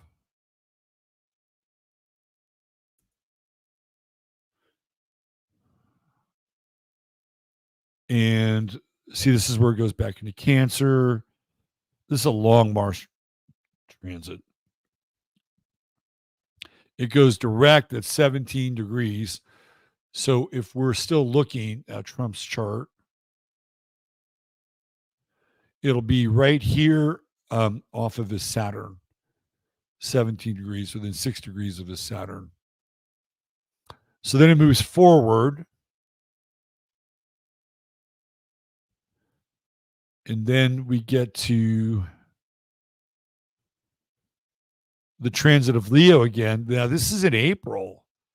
So we're still dealing, like, it goes retrograde at 6 degrees. So we don't get back to the direct point of this Mars retrograde until May of next year. So that's quite a ways, actually. And then through there, okay, so that's Trump's Pluto, right, at 10 degrees, right there. So that's Mars on his Pluto, which is not always, whoops. Let's go back here. Hold on. Yep. Which isn't great, right? But he's not going to have his Mars return until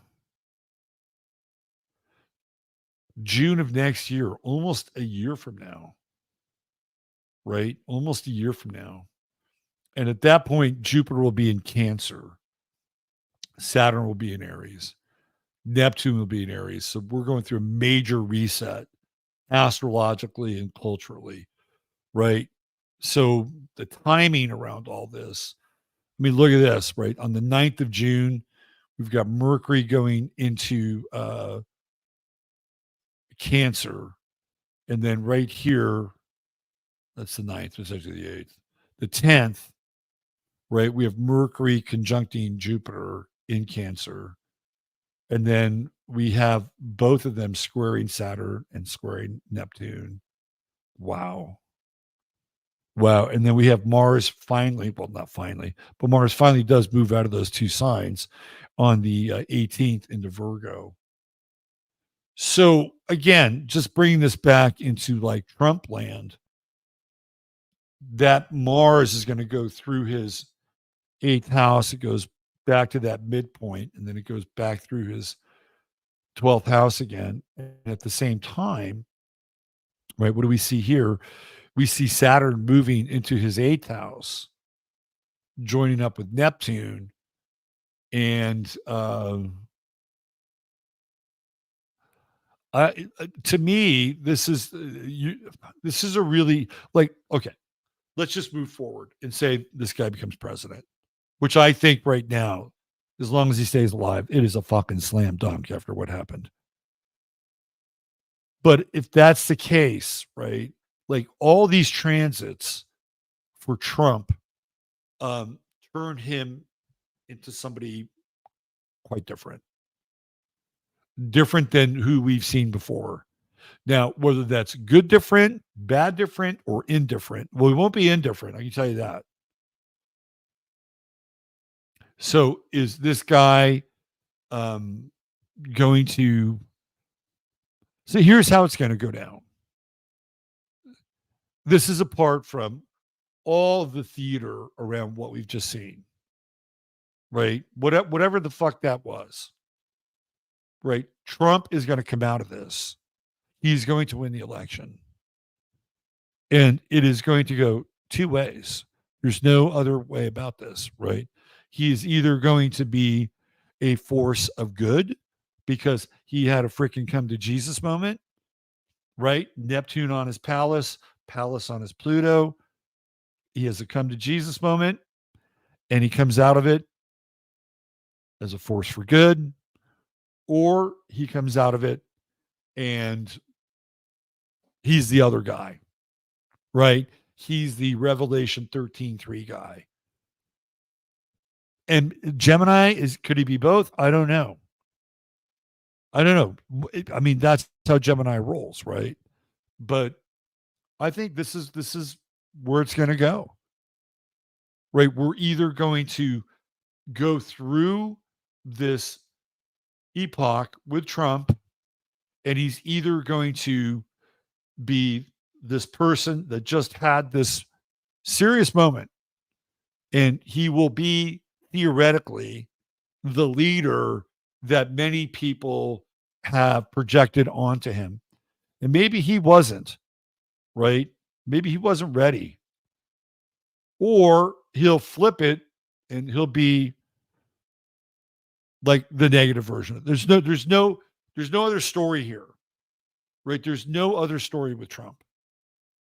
Like he's either going to be a force for good and he'll be completely transformed by what just happened, or he'll be a force of evil, like shrouded in being a force for good. I'm serious.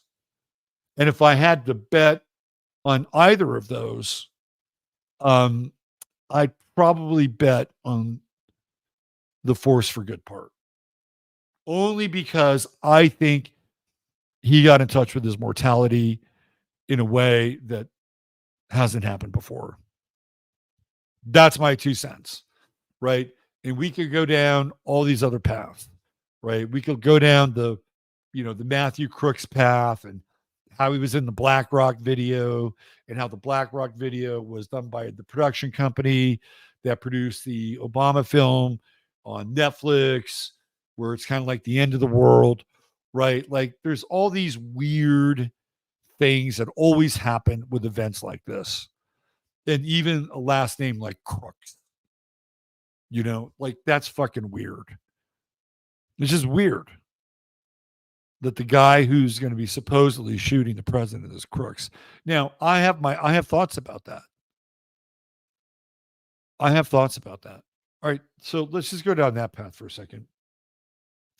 Let's say this guy is the guy, right? Let's say he's the guy. let's say he's the guy that shimmied up to the roof and everybody's pointing at him. Do you know how hard it is to shoot a weapon in a really tense, high pressure situation like that? Do you know how hard it is? It's nearly impossible, right? Let's say he's just going up there of his own free will and volition. He's going to, first of all, he's going to hyperventilate like a motherfucker, right? His palms will be sweaty, like everything. All his breathing will be labored, right? Unless you do that for a living, you do not know what it's like to get up there. Secondly, his gun. If you look at his gun, it is not your typical gun, right? In fact, if I'm not mistaken, it is the same gun that the shooter in Uvalde had. Now, the shooter in Uvalde, he didn't have a fucking pot to piss in. How did he afford that gun? How did he afford that ammo? Question mark. Right? Well, the same thing could be said for Matthew Crooks. Now, I don't know what Matthew Crooks has been doing since he graduated from high school. Maybe he saved up all of his money to buy that gun. Maybe he spent all of his time down at the shooting range, like in that position, taking shot over and over and over and over again. Right? Maybe he did that. So maybe he was ready and primed for that moment, could afford the gun, and could handle that. My thoughts are probably not, unless somebody had gotten to him, right, and gotten his brain and, twisted a few screws and gears around in his head, which is possible. And maybe he's some kind of, Manchurian trigger man. It's quite possible. Or he's a patsy, right? He is essentially an Oswald. I think that's probably more the case because I do think something happened there, right? I don't think, look, there's only three options. Option one is that it was real. Option two is that it was a psyop that was controlled by the Trump faction so that this could all happen.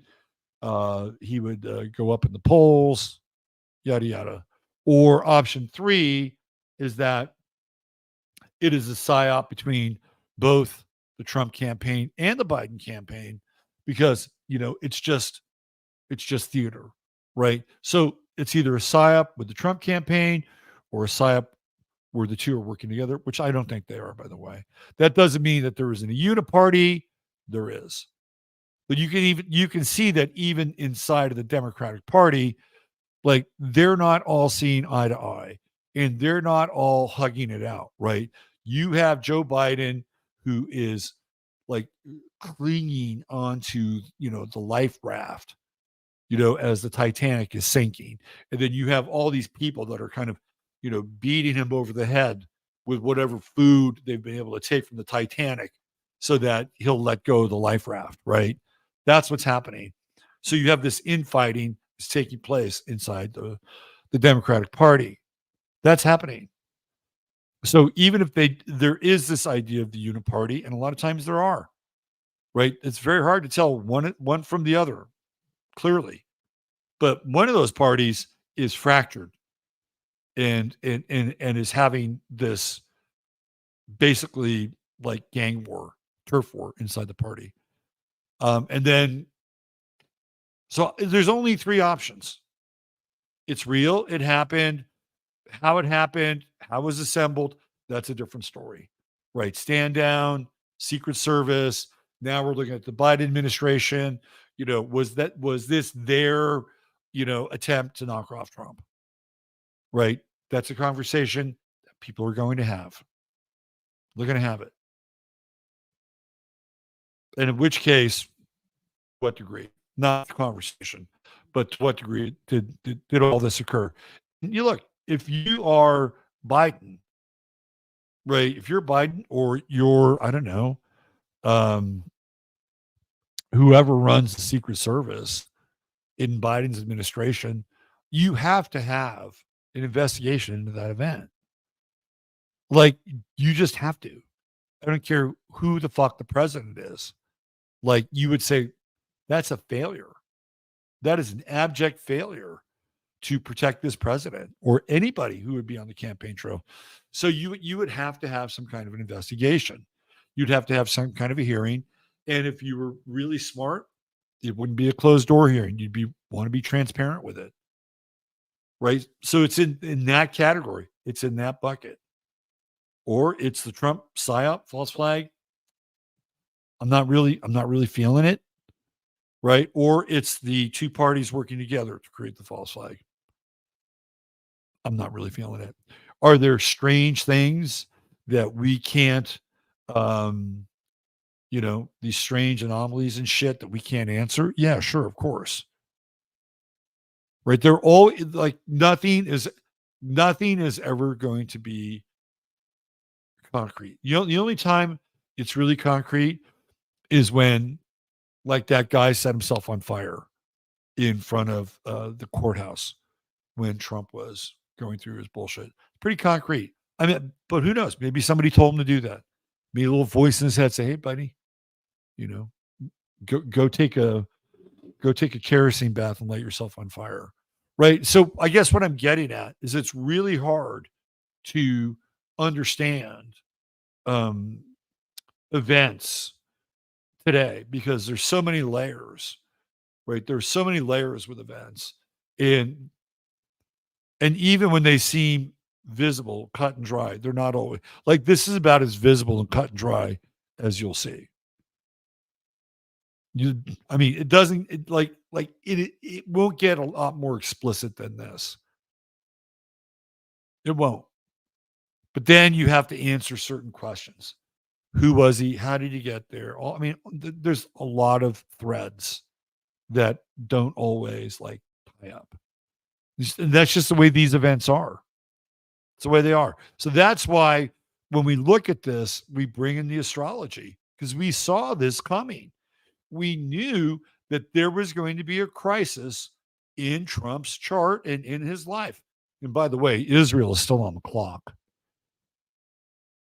Although it looks like they're pretty hip to the astrology because now they want a truce. They're like, oh, we better back out of this. Yeah, we see where this is going. Yeah, now they want a ceasefire, right? But that's another tale for another time. We just look at the astrology. The shit happened. It happened. How it happened, who is behind it, right? That's you can dive in there and you can pull that thing apart. But the bottom line is that we knew something like this would occur, and it did. Then you add in those subtle things like Neptune on Pallas in his 8th house, Neptune on Pluto in his 12th house. That's the inner life. That's the inner working. That's behind the scenes. The 8th house is the house of death, right? And the 12th house is the house of the soul. It's where we make our journey out of the chart and rejoin the Godhead. So that's also playing a role in all of this. Now, it'll be interesting to see what happens in the days. Tomorrow we got this convention coming up, right? It'll be fascinating. May you live in interesting times.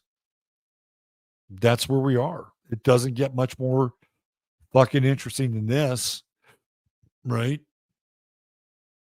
Seriously, whatever you believe about this event, at the end of the day, there will be a historical record of what happened yesterday. Just like how we were able to look back in time and see that Reagan was shot in March of 1980. Was it 64, 65 days into his presidency? We could look back and see where Gerald Ford was almost shot twice in 1975 within 3 weeks in September. It's all part of the historical record. The death of Kennedy, part of the historical record. right? George Wallace getting shot, paralyzed, part of the historical record. Trump is now part of the historical record. And unlike the thing with Gerald Ford, that was just so weird. I mean, that just seemed like some crazy MK Ultra shit, like leftovers from the Manson family. The Reagan thing, I think, was much more serious. And I'm not even convinced that whoever was Reagan after that event was really Reagan, right? Like, that was pretty serious. So he was either a different Reagan, i.e., a clone, or his policy was different after that moment, because it was. He wasn't the same. He didn't have the same kind of agenda or mandate in a lot of ways. But Trump is one of these presidents, right? Or one of these people that gets shot at and lives through it. How many times?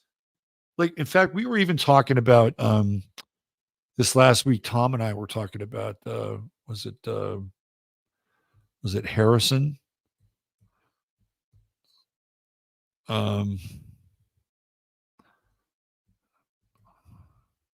Yeah, we were talking about this. Let's see, who's it? No, is it Taft? Hold on. I always get these guys mixed up. There's like that string of presidents. They're all kind of here. It's the Harding. It was Harding. Harding. So we were talking about Harding this last week. And let's bring it up here.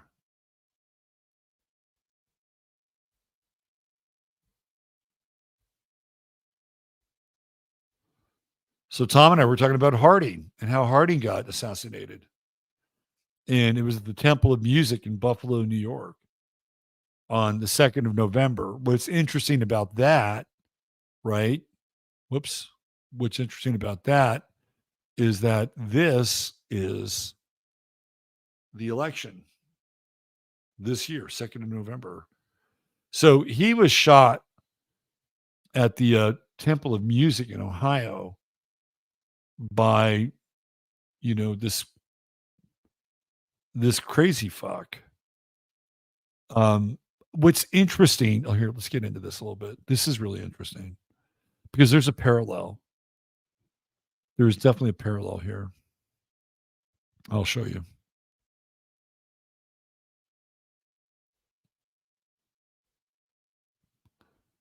Keep going, keep going, keep going.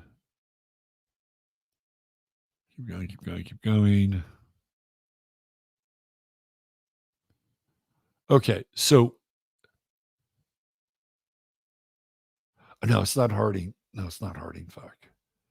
Oh, hold on. Harding was the guy that died with the gastrointestinal stuff. Shit, hold on. Give me 1 second.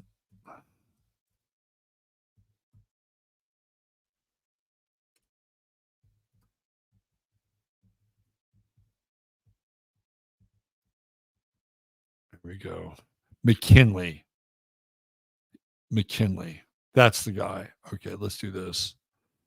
So I'll show you how, in a lot of ways, the assassination of McKinley is very similar to the assassination of Trump, or the attempted assassination of Trump. So he's killed at the Temple of Music in Buffalo, New York, at the Pan American Exposition. And the guy that kills him is this guy named Chiglos.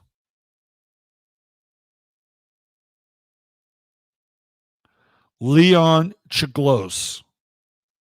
And he shot him twice in the abdomen. And they got one bullet, but they didn't get the other. And he died of gangrene. And what's interesting about this Chiglos guy is that he had been following the radical work of Emma Goldman. And Emma Goldman was a hardcore communist. And Chaglos was this anarchist, right? But he had somehow fallen under the spell. And Emma Goldman was not an anarchist. She's a fucking communist, right? And she had actually was trying to get Chaglos in contact with people that were at the part of the Communist Party, right? He actually had kind of a meeting with her briefly, right? So the reason I'm talking about this is that whatever caused him to shoot McKinley had everything to do with the programming that was going on in his head at that time with Emma Goldman, the anarchists, not bad anarchists, not good anarchists, but they're really what they are is they're socialist Bolshevik communists. That's really who they are. And this guy falls into the spell, under the spell of Emma Goldman. So it's just like how somebody would fall under the spell of Trump derangement syndrome, right? Like even though he wasn't directly programmed, he was programmed. He was programmed by the ideology of his day that for whatever reason he thought was more fair than what McKinley was, kicking up. And Tom and I were looking at this last week and just how strange this was.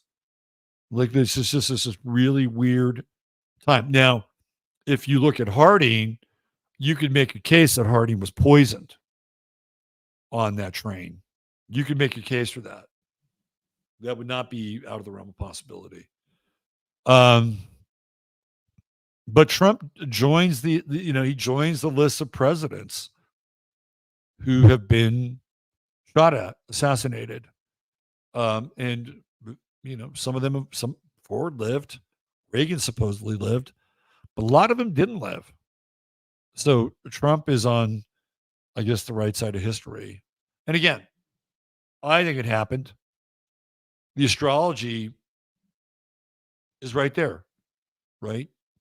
It's right there. And if you look at Neptune, like transiting Neptune is not obfuscating what's going on here. Right? Like if transiting Neptune was, I don't know, over his ascendant or over Mercury or something in his chart, it would be like, okay, we need to look at this differently. But it's not, right? Transiting Neptune is on his Vesta in the 8th house. By the way, his Vesta is conjunct Barron's sun, right? Barron Trump is at 29 Pisces, and Trump's Vesta is at 28 Pisces. So again, I'm not into Q or anything like that, right? But I could see that Barron Trump is like whatever the other Trump kids have brought to the table. I think both Eric and Don Jr. are Capricorns. Isn't what's her name? Ivanka, is she a Scorpio? I think she's a Scorpio, right? And then he's got Tiffany's like a half kid, whatever. But whatever they have brought to the table, I think ultimately will pale in comparison to Barron Trump. And it's not just Barron Trump and his chart, it's that conjunction with Vesta, right? Like Trump sees Barron as the person who is going to carry on like his flame.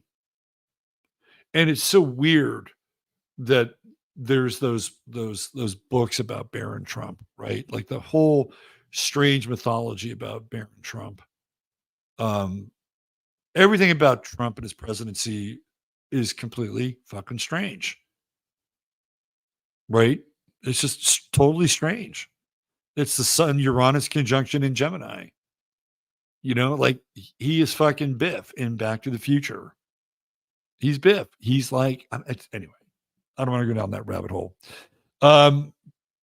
the next couple days are going to be really interesting because number one, the press machine doesn't really crank up on weekends, but on Mondays it does. And so we're going to see really like I wouldn't call it the fallout, but we'll see whatever narrative people choose to focus on moving forward starting tomorrow. And like I said, I guess the Republican convention is tomorrow. And he still hasn't picked his vice presidential candidate. That's kind of, I guess do they announce it at the convention? I guess maybe they do. And I think who are the four choices? None of them are very impressive, to be honest with you. What are they? Rubio, JD Vance. Who else? Doug Burgum, right? Isn't he the other one? Who's the fourth one? Tim Scott. I think those are the four that he's kind of narrowed down.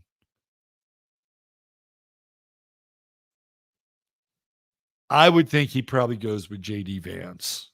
That's my sense. And the reason why is I believe Vance is in Ohio.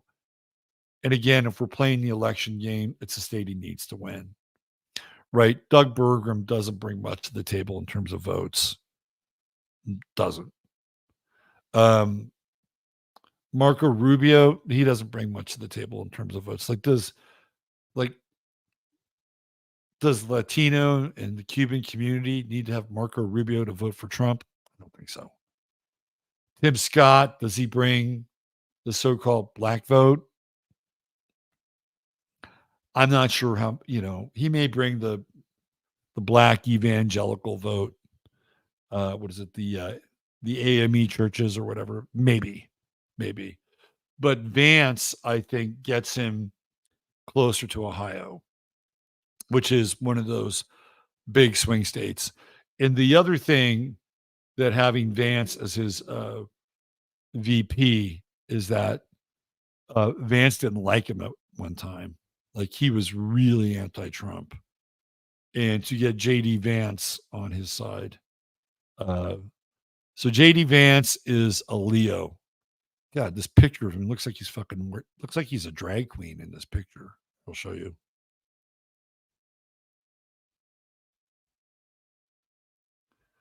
Like, is he fucking wearing makeup here or what? That's weird. So he's a Leo, August 2nd. That puts his sun at what, like 5 degrees? It puts his sun right on Trump's Pluto. I don't know if I'd want to have him as my vice president with his sun right on my Pluto.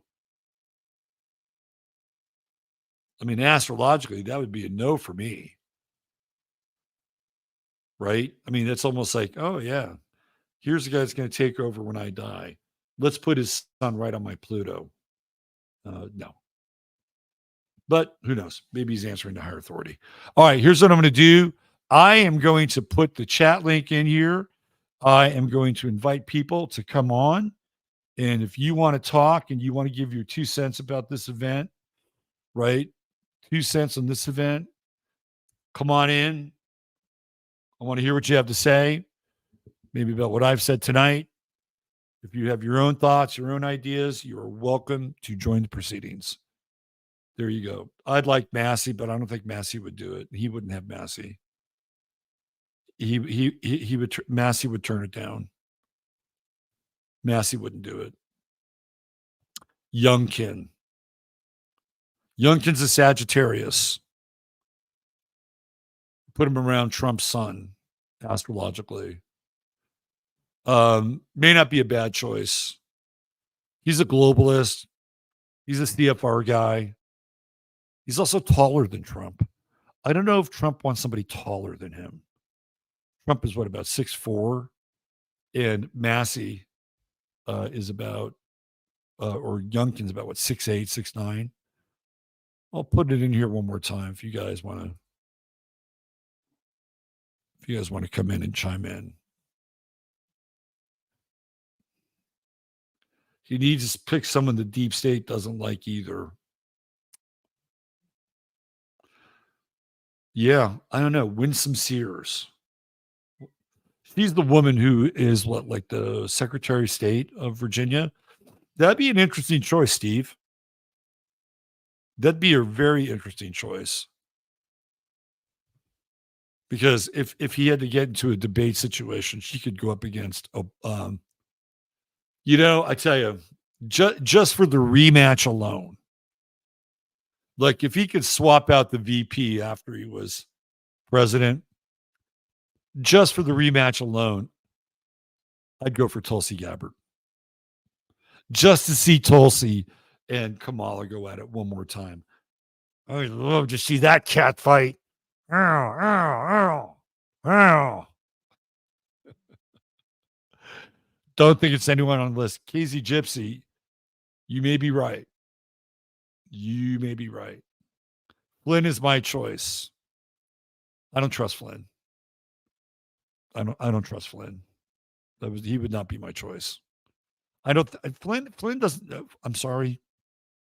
Flynn does not seem like the sharpest tool in the shed. Just saying. I wouldn't take Flynn. I don't know. I mean, none of those guys are really that impressive to me. Bergram is a little too close to fucking Bill Gates and Microsoft. You know what I mean? Like his ties to that world are just a little too tight. You know, he still gets a shit ton of I'm sure, like split stocks. You got John Lyons coming in here. We got to come on in, John. You got to unmute your mic.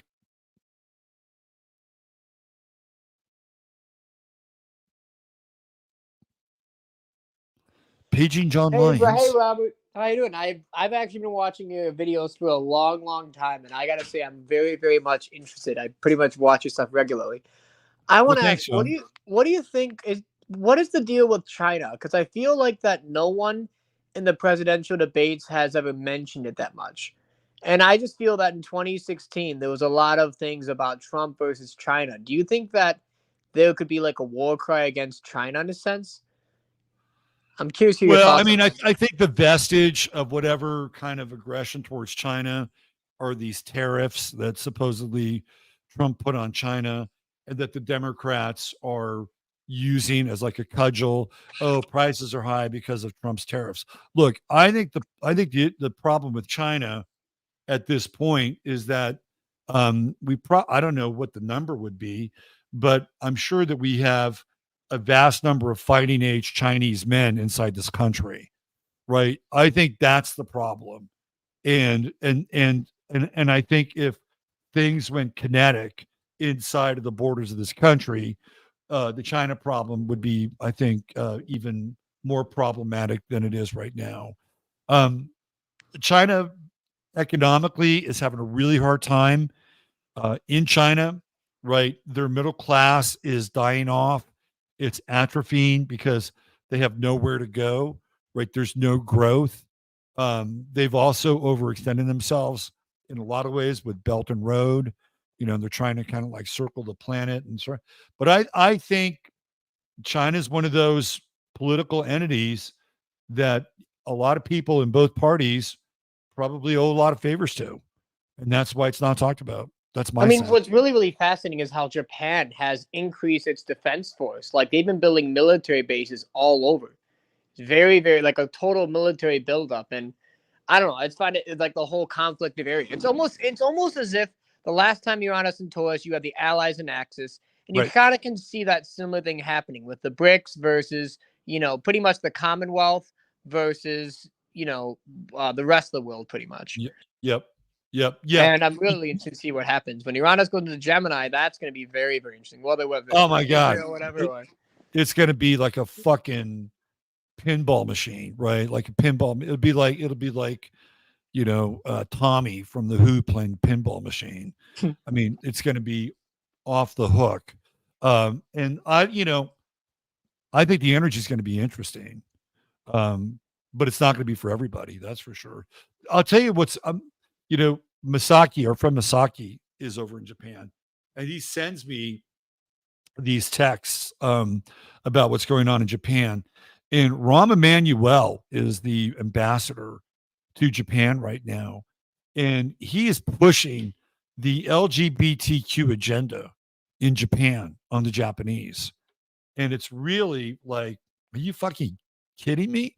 Like this is what he's doing, right? And not only that, but there's also this big push coming from the Muslims in Japan. So Japan is kind of under this cultural attack right now. So they've got their own kind of conflict going on internally, as well as kind of, maybe building up these Axis forces. So it's fascinating watching what's happening in Japan. You know what to recommend? I recommend you watch this documentary on Amazon Prime. It's called, what was it called? It's called not The Purge, not The Grab. The Grab. And it talks about how all of these countries are basically buying up people's food supplies. You talk about the grand solar minimum coming to, right, with all this stuff, and how food price going to go. And in Africa, they've been sending in all these foreign mercenaries to literally like take all the land in Africa. Because supposedly, I don't know much about it, but Africa may be, with the climate, more suitable to growing regions, while with the, I don't know much, but there's a lot of stuff going on in Africa that like no one really has access to. Well, they're depopulating Africa too, right? I mean, that's exactly. No. Reset the banking system. You have to encourage debt to encourage a new type of system. And the only way you do that, I mean, look at all the billionaires there are in Africa. There are none. So they basically get everybody in debt and enter in a whole new type of, banking system, which is just insane. I mean, everything is happening before our eyes. It's like there's a quote: "What we do with our mouths, we don't." What was it? What we are doing with our mouth, we deny. We do with our hands. Like it's just, I just feel like all these pieces of the chessboard are being turned around, and I just think, again, like you said, when Saturn and everything goes into air and fire, you're gonna be wide awake. There's not gonna be any deception over what things are anymore. That's right. Yeah. I mean, the other thing, which I haven't talked a lot about, but it gets to your point, are like the C40 cities. If you look into the whole C40 city thing, it's headed by Michael Bloomberg, and they have all these people from all over the world, and it's very diverse. And literally what they're doing is they're creating like the new world beneath us, right? So that when they flip the switch, right, like they'll have these quote unquote C40 cities up and running, and a lot of them are like kind of mid-major cities. They're not like the New Yorks of the world or the LAs of the world, although they're on the list. But they're like the Greenville, South Carolinas, right? Or they're like Austin, which is still kind of a bit so they're literally creating like the foundation for the new world right beneath us, and people aren't paying attention to that. So that gets kind of what you're talking about as well. Like all these things kind of going on behind the scenes while we're dealing with all this other stuff. And to some extent, even, I don't want to use the theatrics of the presidential election, but clearly, it is a spectacle. So, well, here's my question. Do you think that they're planning on building cities from within, like, Mayor Adams, like completely turning New York? Or are they basically going to raise everything to the ground and basically build an entire new type of America, obviously policed by the world, by the whole United Nations? I think it's a little bit of both, right? I mean, you could look at what's going on because there's a huge amount of money being invested in mixed use real estate, right? I think those structures are part of the C40 world. Like that's what they want. They want the 15-minute city, all those structures probably meet ICLA standards, right? So they're not going to have to go through some green inspection for them to continue to house people. So those things are happening, and they've been happening for a while. But it also feels like what will happen is that they'll start to take away like power and resources from outer line areas. So if you're even like kind of a rural area, they'll start to shut you down. Like you won't get power, you won't get medical, right? And then ultimately they'll force people into these megalopolises, which will be these 15-minute C40 cities that are going to be clustered together inside the megalopolis. And inside of those places, they will tear down the structures, right? And it's happening already, right? They will destroy them, but they've been creating the new structures beneath our eyes, right? It's been happening. Well, So do you think that for people, the astrology is saying to work within the system? I mean, that's Pluto and Capricorn. To work within the system until the system falls apart. Like, I wouldn't want to be one of the first rebels going off against the British because they nab all of them. But when those safety in numbers, I mean, do you think it's better to wait it out and then see where things go, or should you maybe? well, so I think you're going to have to wait it out, right?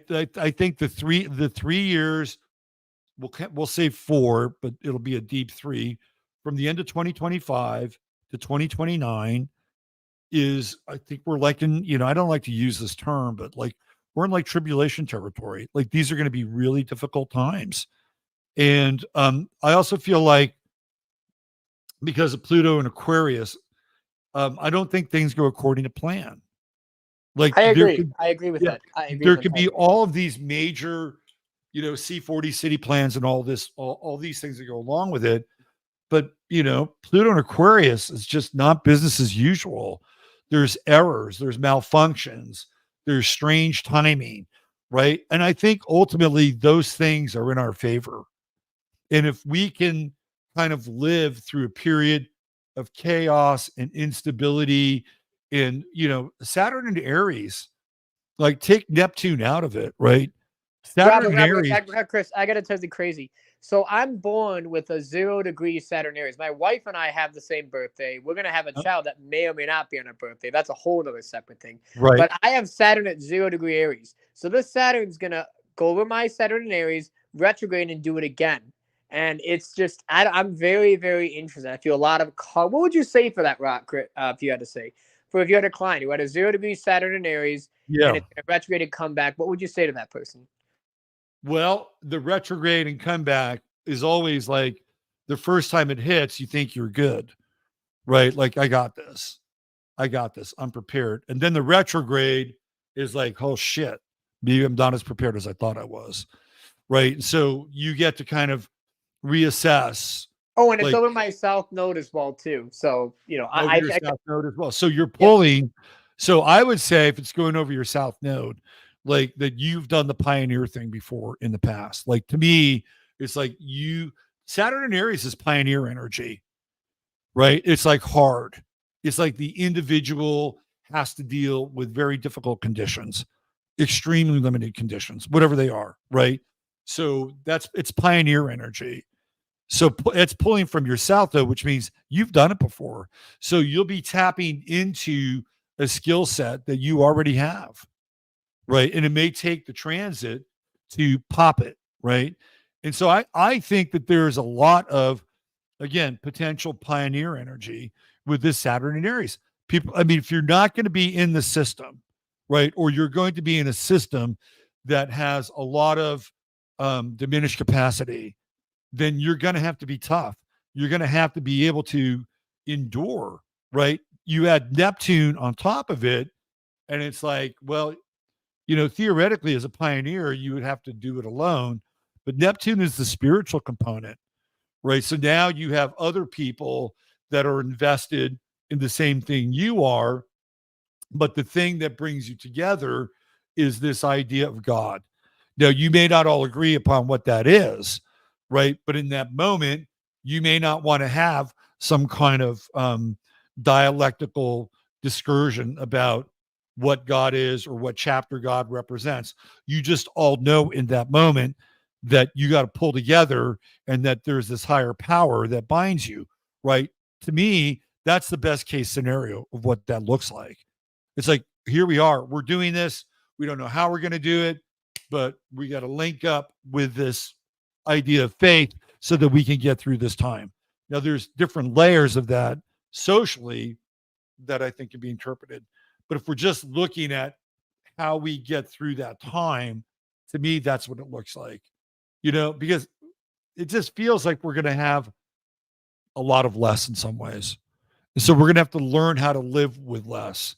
And if we learn how to, and to do that, we're going to need to figure out that, like, we're really good at being individuals. Like, the West is really good at being individuals. What we're not really good at is being part of groups and communities, right? Like the Eastern cultures are way better at that. Like, they're able to sublimate their ego and say, okay, we're going to do this for the community or the family or whatever. And it feels like that Neptune coming in softens this idea of the individual, like the hardened individual that, that tests his will against nature, right? Or the hardened individual that says, well, I'm not a part of this group. I can do this on my own. My freedoms and, my own personal beliefs are the thing that guides me. Fuck you. I don't need anybody else. That changes, right? Neptune comes in. It's a game changer. And it says, oh, I think we need each other. Right. So that's how I view it.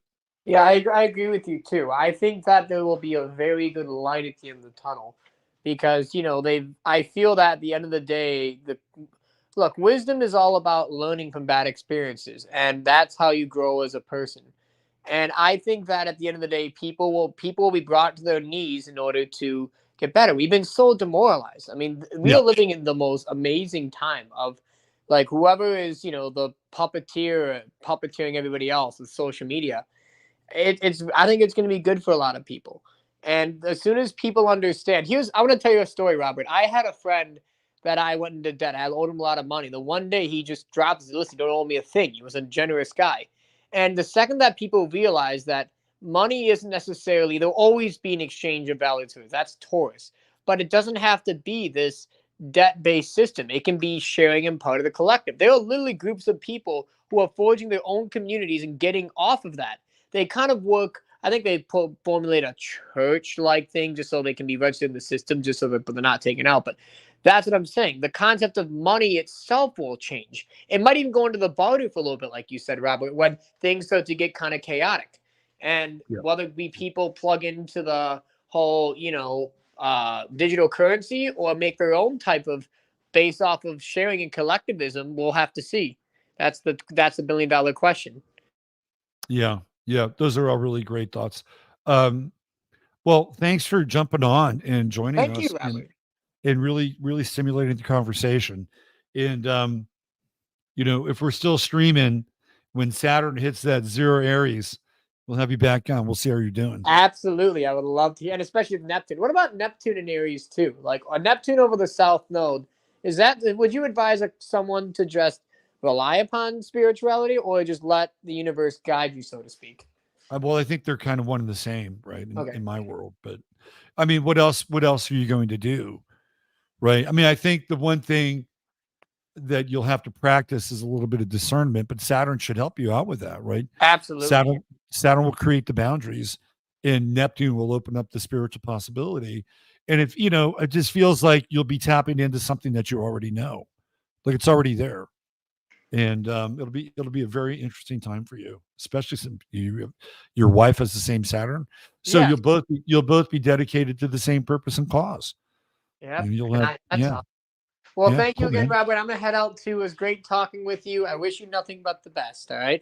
Thanks, John. Take care. You too. All right. Let's bring on the immortal. The immortal one. What's up, Rob? How you doing? I'm doing great, Steve. How are you? Good. My sound's okay? You are coming through clear, brother. All right. Kick ass. Hi, everybody on channel. I interviewed Rob on my channel a while back. We're colleagues. This was really good talk tonight. It was really on point. I've been doing some background research with some of my buddies. And I was just looking at the chart and I was thinking along the lines of John a second ago had asked about Neptune and Aries. So that was kind of just running through my thoughts as well, because as the rest of the chart progresses with Neptune that moves very slow, there will be all these different angles of like, like it's a dreamer's planet, it's an illusionary planet. And with the way they like to hype up the conflict. Yeah. You know, that's kind of what brings in the draw for concern that we're going to fight an imaginary war. Steve, let me add on to that, right? Like, so the Civil War basically starts when Neptune moves into Aries, right? So they have a siege at Fort Sumter. Neptune's at 29 Pisces. The next day they surrender. Neptune's in Aries, right? So now we have the Civil War. And, you know, I don't know how much you follow people like John Levi and a lot of these Tartarian people, but when you go back and you look at the Civil War, pictures of the Civil War, and you look at it from a particular angle, you have to ask yourself, what was really going on there? Right. Like, what was really happening? And then if you just look at it from, say, the traditional sort of historical perspective, you know, and then it's like all about the abolition in the North and the South. And when you really get down into that, right, even that story falls apart because there's so much more going on with that story. So do we really have a true depiction of what was going on during the Civil War and who was involved? Why? Right. Like that's your Neptune and Aries right there. I mean, like the way the history kind of worked was, you know, which it kind of makes sense when you follow the, like if there's a mainstream media, right? You know, how did they get people into the war effort up there in the North? Well, it was all the abolitionist papers, right? You know, your freedom of speech, they had all sorts of people publishing all sorts of things, you know, some of the most predominant stuff that you would see. I mean, like there's a reason why there was such a conversation about Quentin Tarantino's Django Unchained. Why? Because it plays off of what was abolitionist papers propaganda, because there were one or two terrible incidents with, you know, a very bad plantation manager, and they needed to have a certain argument that there was an inhumanity to it, and that the robber barons of the North would be much better overlords of a allegedly free slave population of the South, of the minority type, especially because they don't have the same hangups about the inferiority of their race and whatever. And then this becomes the whole argument of, well, was it a civil war or a war between the states? Because now you're having a completely different issue, right? So a lot of people, like, they look at any they think, just like they think Nazi, if you start questioning World War II, they start thinking like slave owning Confederate if you start questioning the Civil War. Right. That's where we're at. Right.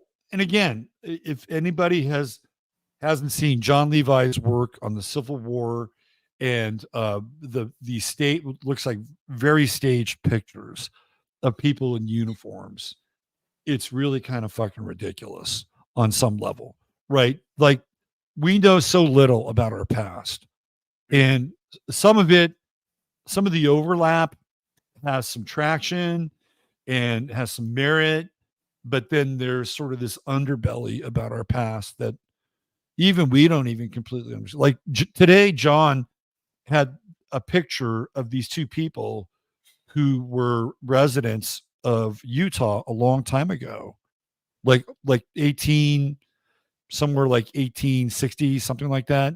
And they were claimed to be like Indians, like Native Americans. And these people looked like they were from fucking India.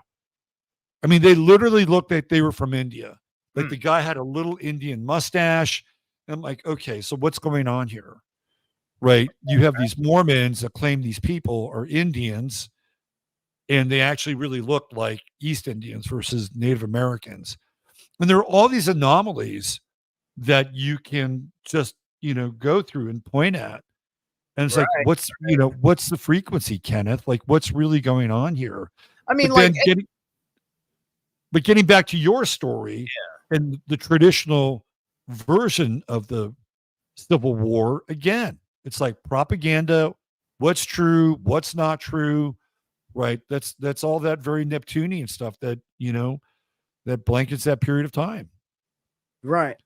And you know, in the summer, it's not that hard. It's, a long time ago to walk and maybe take a short boat ride from Asia to America. We can all see Russia from Nancy Pelosi's house, after all, which is not entirely a lie. Sarah Palin's Nancy house. Pelosi. What was her name? Sarah Palin. Thank you. Yeah, I mean, they laughed at her, but it's not really that much of a lie. You're right. Right. Yeah. No, it's not that much. At least like when you're talking about literally Alaska, literally anywhere Russia, right? Yeah. Exactly. So, it kind of makes sense. I mean, there's all sorts of stuff. There's the one South American civilization, which is obviously like African black. Right. The Olmecs look like Forrest Whitaker, for crying out loud, right? I mean, precisely. So it's all fairly common. But what we do know is that all the Americas were just like, we're waiting for like the white dude to show up.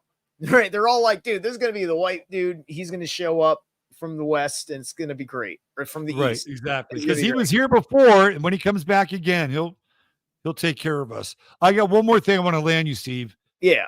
And I want to know what you think about it. And in some ways it has to do with like what happened with Trump yesterday. Right. And this whole idea that with Neptune and Aries, we create these mythologies, or we create these heroes. Right. So I also feel like this Neptune and Aries time has some of that built into it, whether it's true or whether it's not true. Right. Somewhere on the other side of that, or on the other side of Saturn with this story, we'll have these people that'll be codified. Maybe it's Trump or maybe it's John Connor, but it feels like we're going to have these kind of mythic characters emerge, whether they're real or not real. Right. Right. What is your take on something like that? Well, the ancestors are awakening within everybody. I mean, there are Christians that at least can't argue with like some aspect of ancestralism, especially because it can make sense to them because of how we eventually got to like saint worship. And then you can kind of say, well, we don't want to worship the saints, but I can honor my ancestors. Well, Dave Ramsey always talks about like clearing your ancestors' financial house. Yeah. But look, for the most part right now, we're just waiting for the critical moment where enough men are back to being men, in this country. Look, 4 years ago, I was in this fight, but I wasn't a man in this fight. All right. I was a man child. And then I discovered kickboxing and lifting weights and running. And I'm just like, oh, this is what being a man is. Right. So it's just like, you want to take things effing seriously. Like I tell you something, I'm a former like Intuit, like as a populist.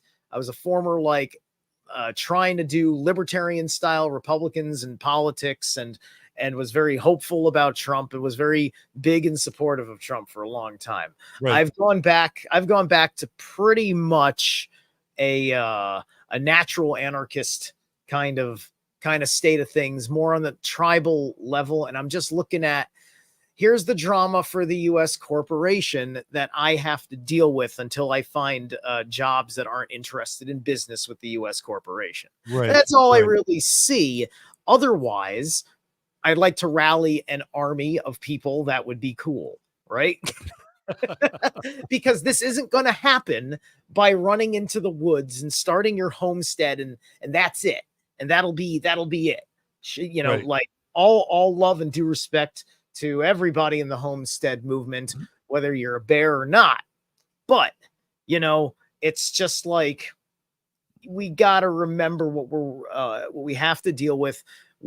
There's a lot of people among the unconscious masses that they're perfectly sweet people, but they're going to get manipulated if the pressure gets put on them in a certain way, because none of this event alleviates any of their legitimate fears.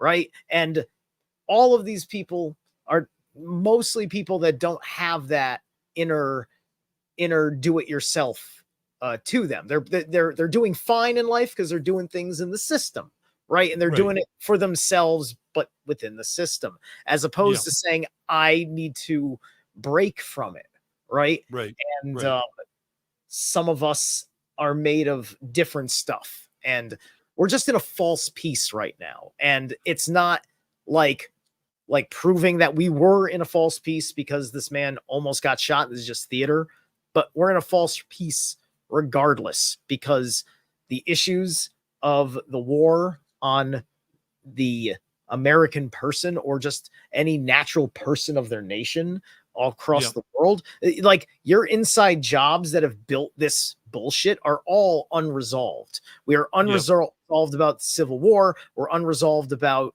JFK. We're unresolved about Pearl Harbor. We're unresolved about all of it, right? And so we keep rationalizing madness, and it keeps filling the swamp. And we shouldn't be freaking venerating a nation off of a swamp. In Norse mythology, monsters are born in swamps.